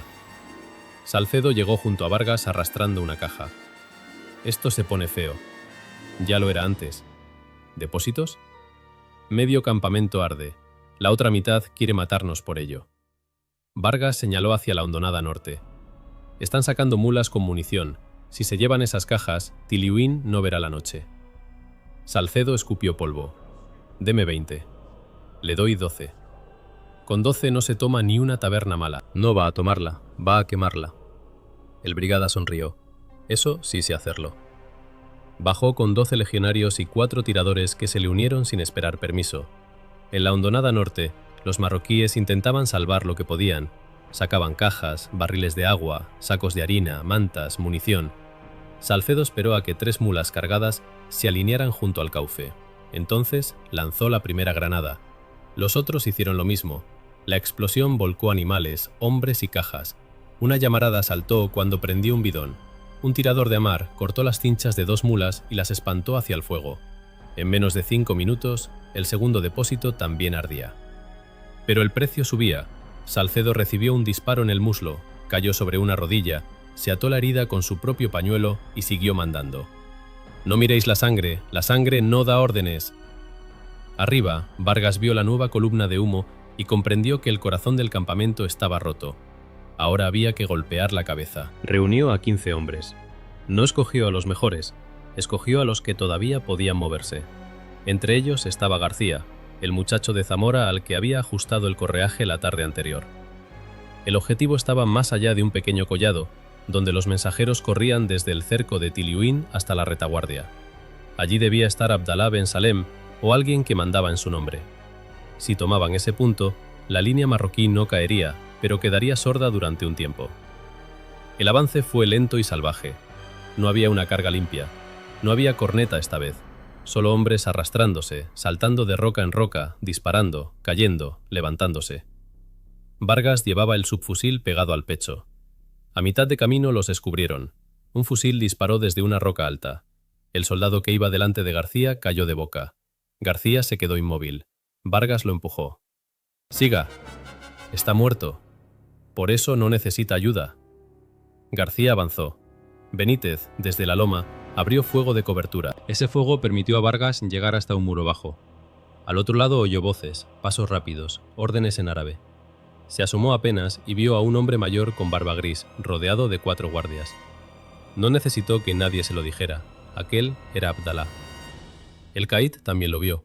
Durante un segundo se miraron a través del humo. Abdalá levantó su pistola. Vargas disparó primero. No supo si le dio él o uno de los suyos. Vio al viejo caer hacia atrás, no muerto quizá, pero fuera del centro de la batalla. Los guardias respondieron. Uno de los españoles recibió una bala en el pecho y se desplomó contra Vargas. García disparó casi sin apuntar y abatió a un hombre que corría hacia ellos con un cuchillo. Después siguió apretando el gatillo, aunque el cargador estaba vacío. «¡Recargue!», le gritó Vargas. El muchacho miró el arma como si acabara de descubrirla. «¡Recargue, García!». Lo hizo. Torpemente, pero lo hizo.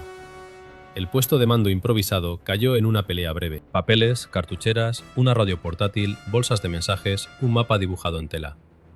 Vargas no tenía tiempo para revisar. Ordenó destruirlo todo. Un tirador roció aceite de una lámpara sobre los documentos.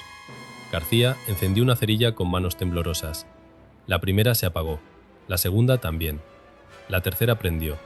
El mapa ardió. Abajo, las partidas que cercaban Tiliuín empezaron a recibir noticias imposibles.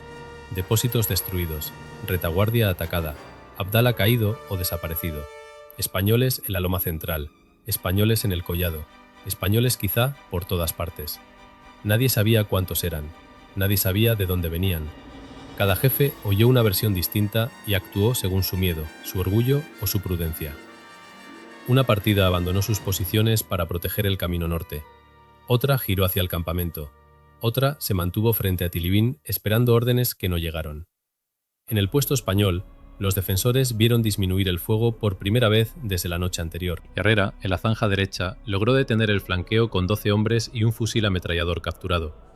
Los marroquíes intentaron pasar por oleadas pequeñas, pero cada vez encontraban a Herrera más cerca, más sucio, más desesperado. «¡Aquí no pasan!», y no pasaron.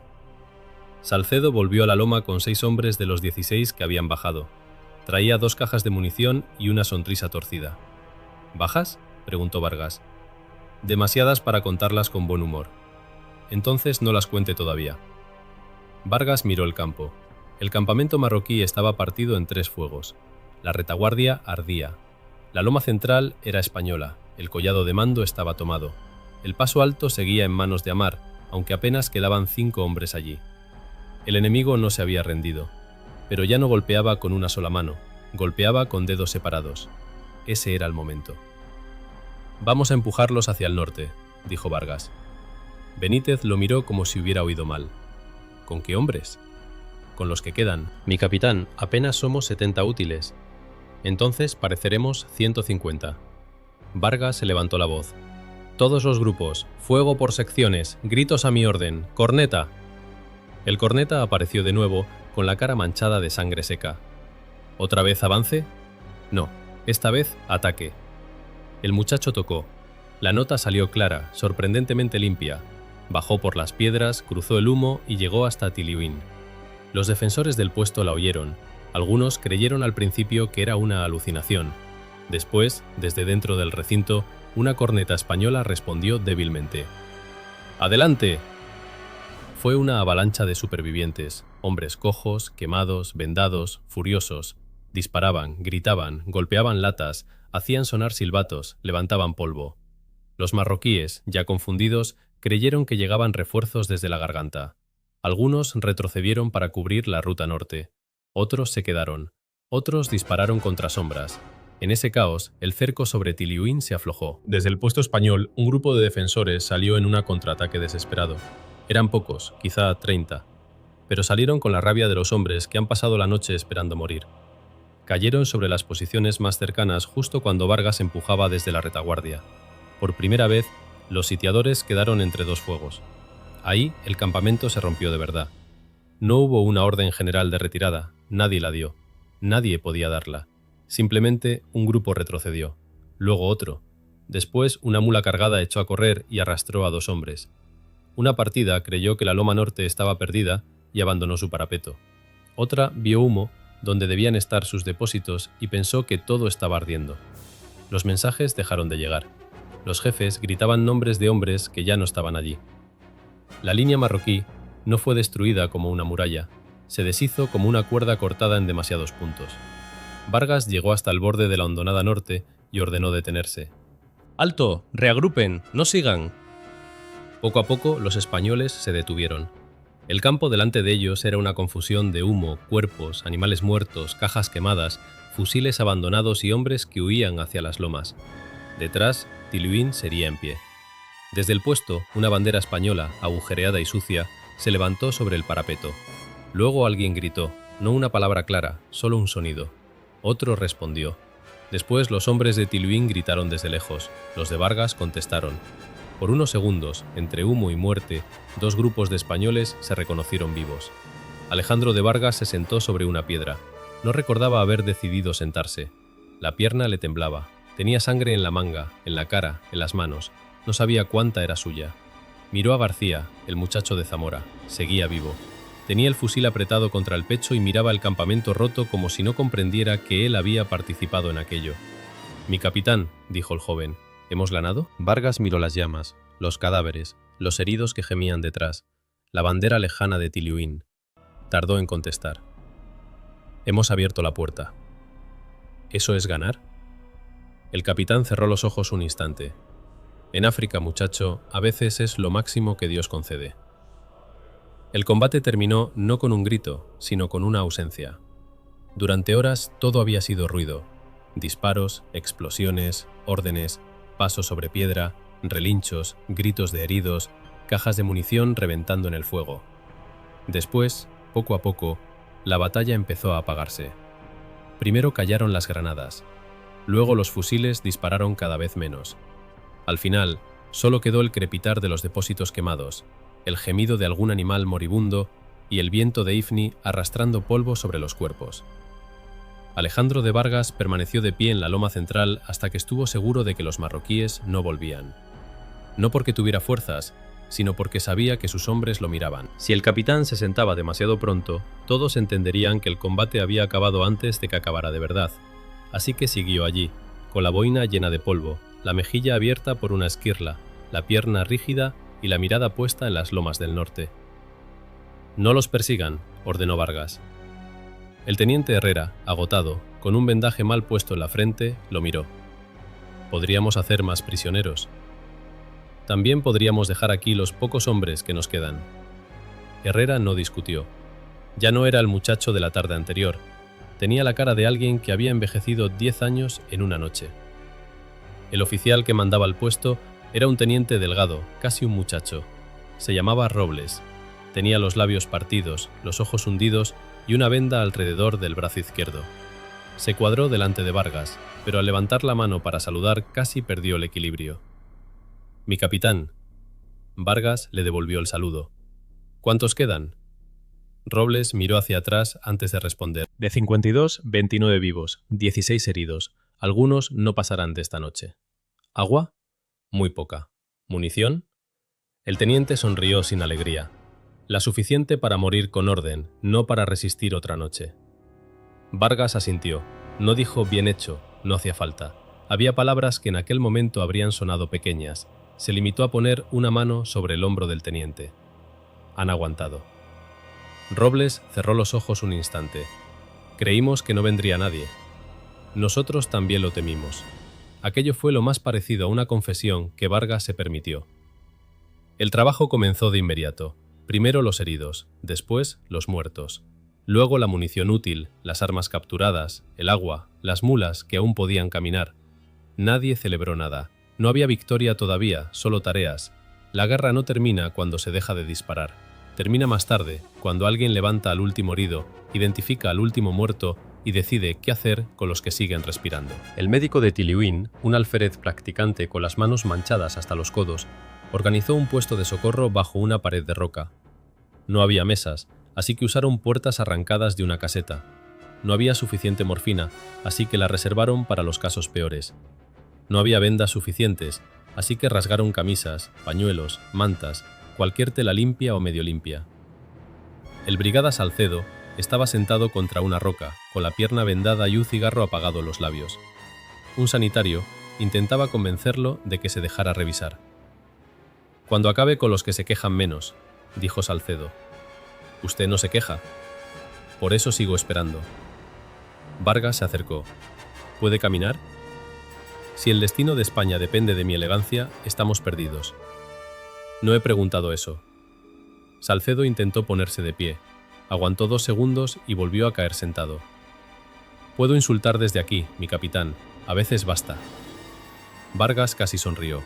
Casi. Más allá, García, el muchacho de Zamora, estaba arrodillado junto a un compañero muerto. Le hablaba en voz baja, como si aún pudiera escucharlo. Vargas se detuvo a unos pasos. No interrumpió. El muerto era el soldado que había marchado a su lado toda la noche. Se llamaba Molina, 19 años. Había recibido una bala en la nuca durante el ataque a la loma. «Me pidió que le guardara el pan», dijo García sin mirar al capitán. «Antes de subir, me dijo, si me matan, te lo comes tú». Pensé que bromeaba. Vargas se agachó con dificultad. En la guerra se bromea mucho con lo que más miedo da. García apretó los dientes. «No sé qué escribirle a su madre». «Escriba que estuvo en su sitio». «¿Eso basta?» «No, pero es verdad». El muchacho asintió, aunque no parecía convencido. Nadie lo está cuando el muerto aún está caliente. A media tarde llegó el recuento provisional. Herrera lo trajo en una hoja manchada de tierra. Vargas la tomó sin sentarse. 120 habían salido de Sidi Ifni. 74 estaban vivos y podían sostener un fusil. 22 heridos no podrían marchar sin ayuda. 19 muertos confirmados. 5 desaparecidos, probablemente caídos entre las rocas durante el avance o llevados por el enemigo. En Tiliuín, 23 muertos desde el comienzo del ataque, 16 heridos graves. Del lado marroquí, nadie podía contar con certeza. Había cuerpos en la hondonada, en los depósitos, en la loma, junto al paso alto. También se habían llevado muchos durante la retirada. Los números eran fríos, por eso dolían de otra manera. «Mi capitán», dijo Herrera, «¿qué pongo en el parte?» Vargas dobló la hoja. «La verdad». «¿Toda?» «Especialmente la parte que no guste». Herrera bajó la vista. «Entonces pondré que hemos roto el cerco, destruido depósitos, capturado material y permitido la evacuación parcial del puesto. También pondré que no podremos resistir aquí si el enemigo vuelve con fuerza antes de que llegue apoyo desde Sidi Ifni. Ponga eso». «¿Y las bajas?» Vargas tardó en responder. «Con nombres». Al atardecer cavaron la fosa. No era una fosa digna, porque la guerra rara vez concede dignidad a los muertos. Era una zanja abierta a pico y pala en una tierra dura que parecía rechazar incluso a los cuerpos. Los hombres cavaban por turnos, los heridos leves también. Nadie quería quedarse mirando. Mirar era peor. Colocaron a los españoles en filas, envueltos en mantas o capotes. A los tiradores indígenas los pusieron junto a ellos porque habían muerto bajo el mismo fuego y Vargas no permitía distinciones ante una bala. Un soldado preguntó si debían separarlos por religión. Amar, con el brazo en cabestrillo, respondió antes que el capitán: Dios sabrá encontrarlos. El capellán de Tiliuín, que había pasado la noche repartiendo agua y absoluciones, rezó con una voz ronca. Algunos hombres se santiguaron, otros miraron al suelo. Amar y sus tiradores murmuraron sus propias oraciones en voz baja. El viento mezcló todas las palabras y las llevó hacia las lomas. Vargas no rezó en voz alta. Tenía la fe gastada por demasiados entierros, pero no perdida. Se quitó la boina y permaneció firme. Frente a él estaban los hombres que lo habían seguido por la garganta. Él los había llevado allí. Él había elegido la ruta. Él había dado la orden. Que la operación hubiese tenido éxito no cambiaba ese peso. A veces, el éxito es solo una forma más limpia de cargar muertos. Cuando empezaron a cubrir la fosa, García rompió a llorar. Intentó hacerlo en silencio, pero no pudo. Nadie se burló. Salcedo, desde una piedra, murmuró: «Déjalo. Si no llora hoy, se pudrirá por dentro mañana». Los prisioneros marroquíes fueron reunidos junto a una pared baja. Eran 11. 3 estaban heridos. Uno de ellos era Yusef, el mensajero capturado en el puesto de mando. Tenía el rostro hinchado por los golpes y una venda en la sien.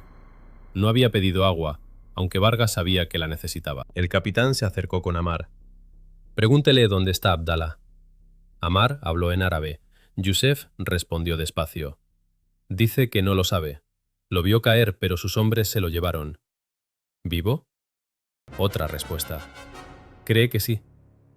Vargas observó al prisionero. «Dígale que sus heridos serán atendidos». Amar tradujo. Yusef levantó la mirada por primera vez. Había desconfianza en sus ojos, pero también sorpresa. «Pregunta por qué». «Porque están heridos». El prisionero escuchó y luego dijo algo breve. «Dice que mañana quizá vuelvan a dispararnos». «Mañana ya veremos. Hoy sangran».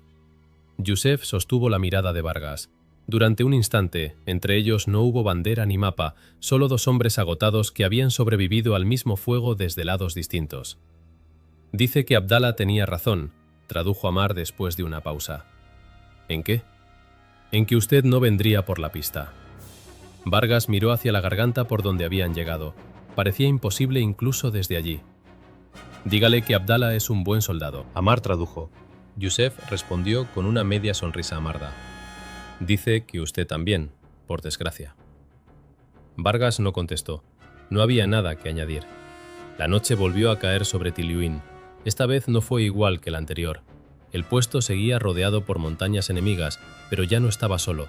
Había más hombres, más heridos, más muertos, menos munición de la necesaria y casi ninguna certeza. Pero también había una brecha abierta, una retaguardia enemiga quemada, un mensaje enviado con sangre a Sidi Ifni y una bandera que aún podía levantarse sobre el muro. Vargas se sentó por fin junto al parapeto, la espalda contra una piedra. Le dolía todo: la pierna vieja, la mandíbula, los hombros, las manos.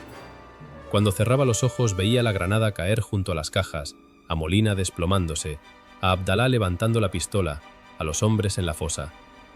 Los vivos suelen creer que el combate termina para ellos porque siguen respirando. No es verdad. El combate se queda dentro y dispara cuando quiere. Herrera se sentó a su lado. «El parte está listo». «¿La radio?». «Funciona a ratos. Hemos transmitido lo esencial. No sé si lo recibieron completo». «Lo habrán recibido». «¿Cómo lo sabe?». Vargas miró la oscuridad. «Porque necesito creerlo». El teniente guardó silencio. Después preguntó: «¿Ha merecido la pena?». Vargas tardó mucho en responder. Miró la fosa recién cubierta, las sombras de los heridos, los hombres que hacían guardia con los ojos hundidos, la bandera de Tiliuín apenas visible en la noche. «Pregúntemelo cuando sepamos cuántos viven mañana». A lo lejos se oyó un disparo aislado, luego nada. Vargas apoyó la cabeza contra la piedra y cerró los ojos sin dormir. Alrededor, sus hombres hacían lo mismo. Algunos rezaban, algunos escribían, algunos miraban hacia las montañas esperando ver luces enemigas. Otros simplemente respiraban, que después de una batalla ya es una forma de victoria. El campo olía a humo, sangre y tierra removida. Así olían las victorias cuando uno estaba lo bastante cerca. La noticia llegó a Sidi Ifni antes que los hombres. Llegó rota, incompleta, envuelta en interferencias, como llegan las cosas verdaderas cuando nadie está preparado para creerlas. Primero fue una voz casi ahogada por la estática, después una serie de palabras sueltas. Tiliwin, cerco, retaguardia enemiga, depósitos destruidos, puesto resistiendo, bajas elevadas, compañía de Vargas en contacto. El operador escribió lo que pudo y llevó el papel al cuarto de mando. El coronel Aranda lo leyó una vez, luego otra. Después pidió que repitieran la transmisión. Aranda no respondió, tenía el papel entre los dedos y miraba el mapa. La línea que Vargas había señalado seguía allí, casi invisible, atravesando el terreno que todos habían declarado impracticable. «Vuelva a contactar con Tiliwin», ordenó. «Lo intentamos, mi coronel. La señal entra y sale. Entonces inténtelo hasta que le sangren los oídos». Durante una hora no hubo confirmación clara, solo fragmentos. Un alférez desde el puesto cercado, un operador de Vargas, luego silencio. Después una frase que todos entendieron aunque llegó cortada por golpes de estática. El enemigo se repliega hacia el norte. En la sala nadie habló. Una cosa era imaginar una salida desesperada, otra, muy distinta, era aceptar que 120 hombres, marchando por un cauce de cabras, habían golpeado la espalda de una fuerza superior, incendiado sus depósitos, roto su mando y abierto una puerta hacia un puesto que todos daban por perdido. El comandante joven dejó de mirar el mapa. Dios santo. Aranda dobló el papel lentamente. «No meta a Dios en esto, comandante. Esto lo han hecho hombres». A media tarde salió desde Sidi Ifni una columna de socorro. No era grande, pero llevaba agua, munición, camilleros, mulas y una pequeña escolta de legionarios. Avanzó con prudencia, esperando emboscadas en cada curva. Encontraron cadáveres junto a la pista, piedras removidas, casquillos, restos de fogatas abandonadas. La línea marroquí no había desaparecido, pero se había retirado lo bastante para dejar paso. Cuando la columna llegó a Tiliwin, el sol ya caía. Lo primero que vieron fue humo, después la bandera, luego a los hombres. No parecían vencedores, parecían supervivientes. Estaban sentados junto a los muros, sobre cajas, sobre piedras, sobre el suelo. Algunos dormían con el fusil entre las rodillas, otros bebían despacio, como si el agua pudiera romperse si se tragaba demasiado rápido. Los heridos estaban alineados bajo una lona. Los muertos ya habían sido enterrados. Cerca del parapeto, una cruz improvisada y unas piedras marcaban la fosa común. Alejandro de Vargas salió al encuentro de la columna caminando despacio. Tenía la guerrera abierta, una venda en la mejilla, la pierna derecha rígida y la boina tan cubierta de polvo que parecía gris. El oficial que mandaba el socorro bajó del vehículo y se cuadró. «Mi capitán, traemos órdenes del coronel Aranda. Debemos evacuar heridos y reforzar el puesto». Vargas asintió. «Primero los heridos de Tiliwin, después los míos. Los que puedan caminar esperarán». Por primera vez en muchas horas, algo parecido al alivio cruzó los rostros de los hombres. El agua pasó de mano en mano. Nadie se lanzó sobre ella. Los heridos graves bebieron primero, después los defensores de Tiliwin, luego los tiradores, los legionarios, los reclutas. Al final bebió Vargas, un trago corto, nada más. El oficial de la columna miraba alrededor con una mezcla de admiración y espanto. ¿Todo esto lo hicieron ustedes? Vargas siguió mirando a los camilleros. Todo esto lo hizo la necesidad. El parte oficial se redactó aquella noche sobre una caja de munición, bajo una lámpara que parpadeaba. Herrera, con la cabeza vendada, escribió. Vargas dictó. No añadió adornos, no exageró cifras, no inventó cargas heroicas ni frases de mármol.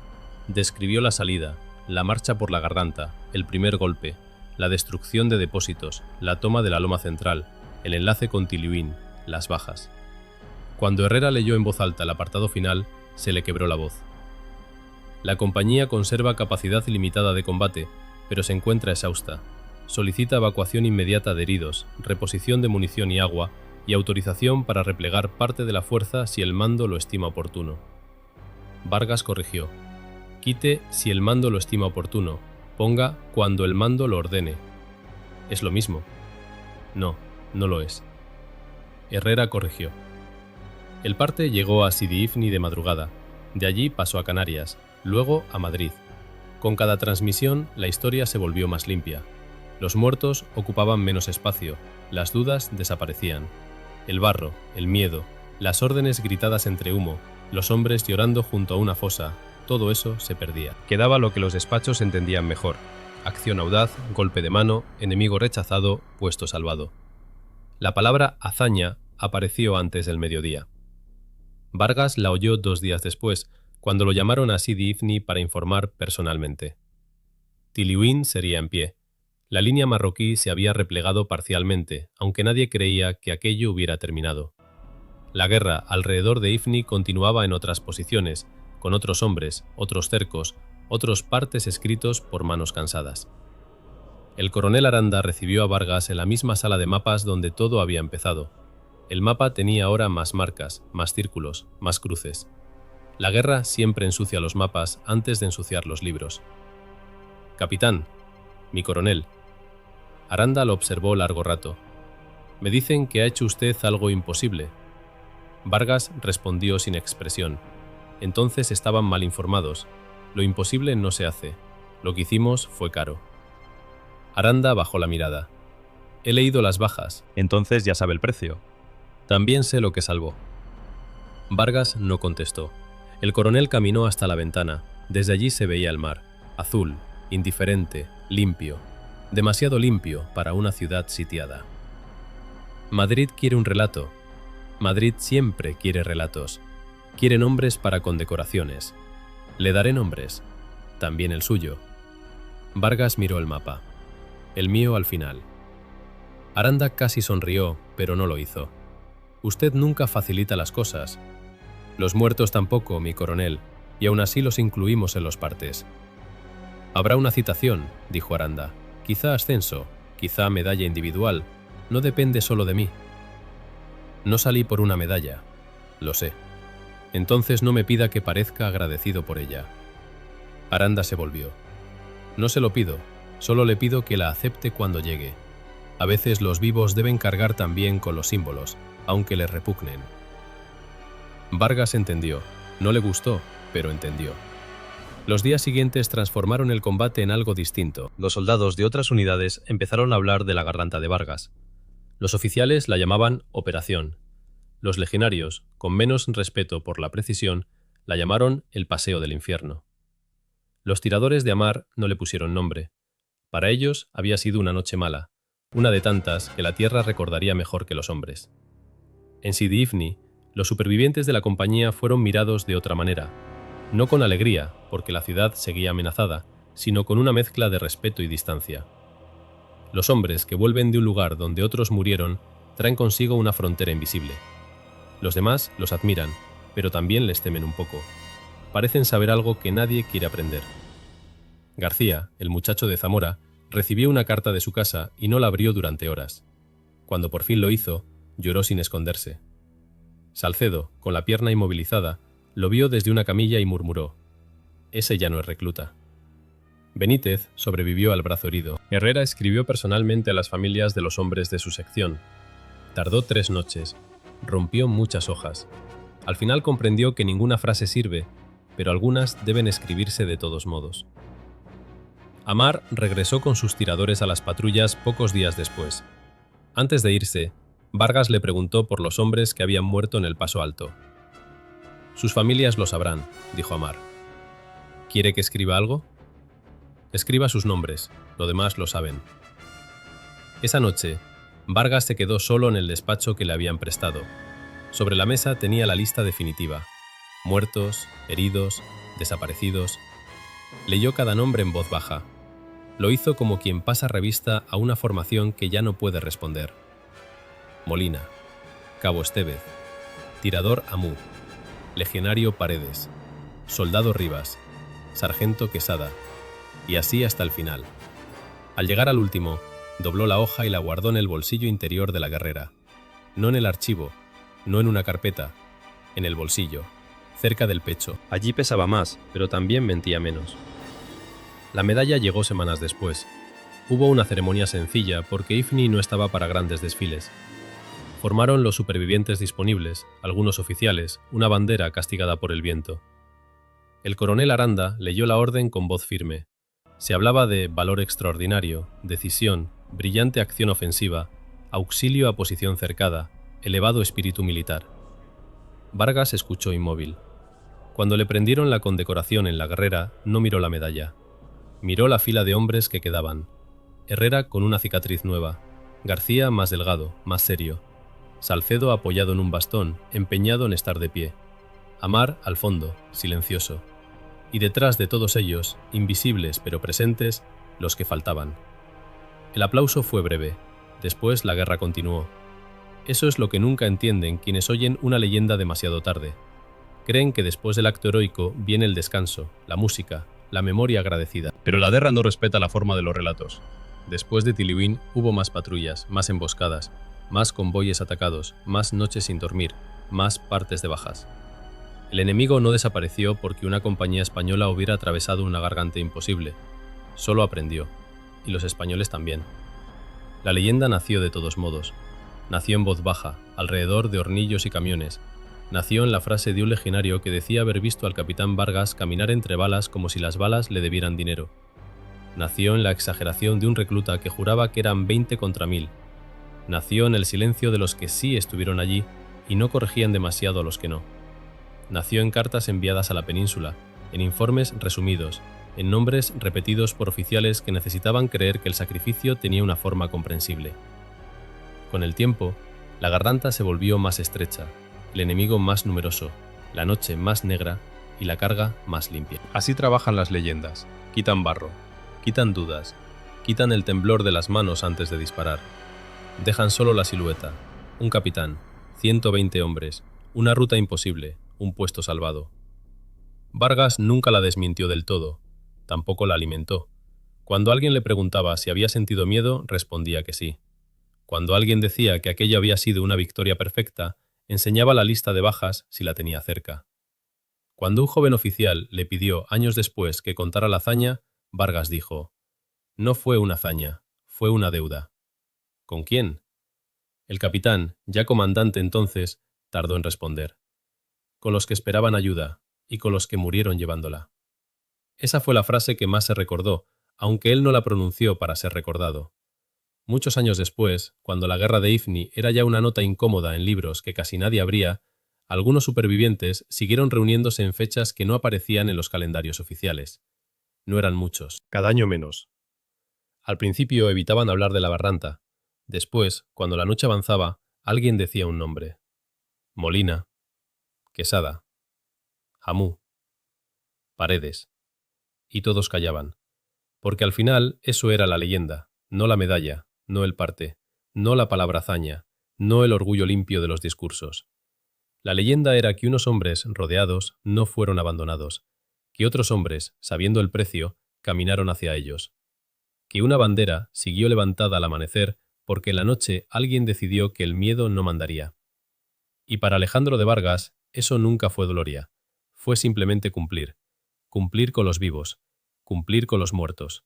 Cumplir con aquella frase que su padre le había dejado cuando aún era un niño y no sabía que toda su vida acabaría cabiendo dentro de ella. Un hombre decente tiene miedo y aún así cumple.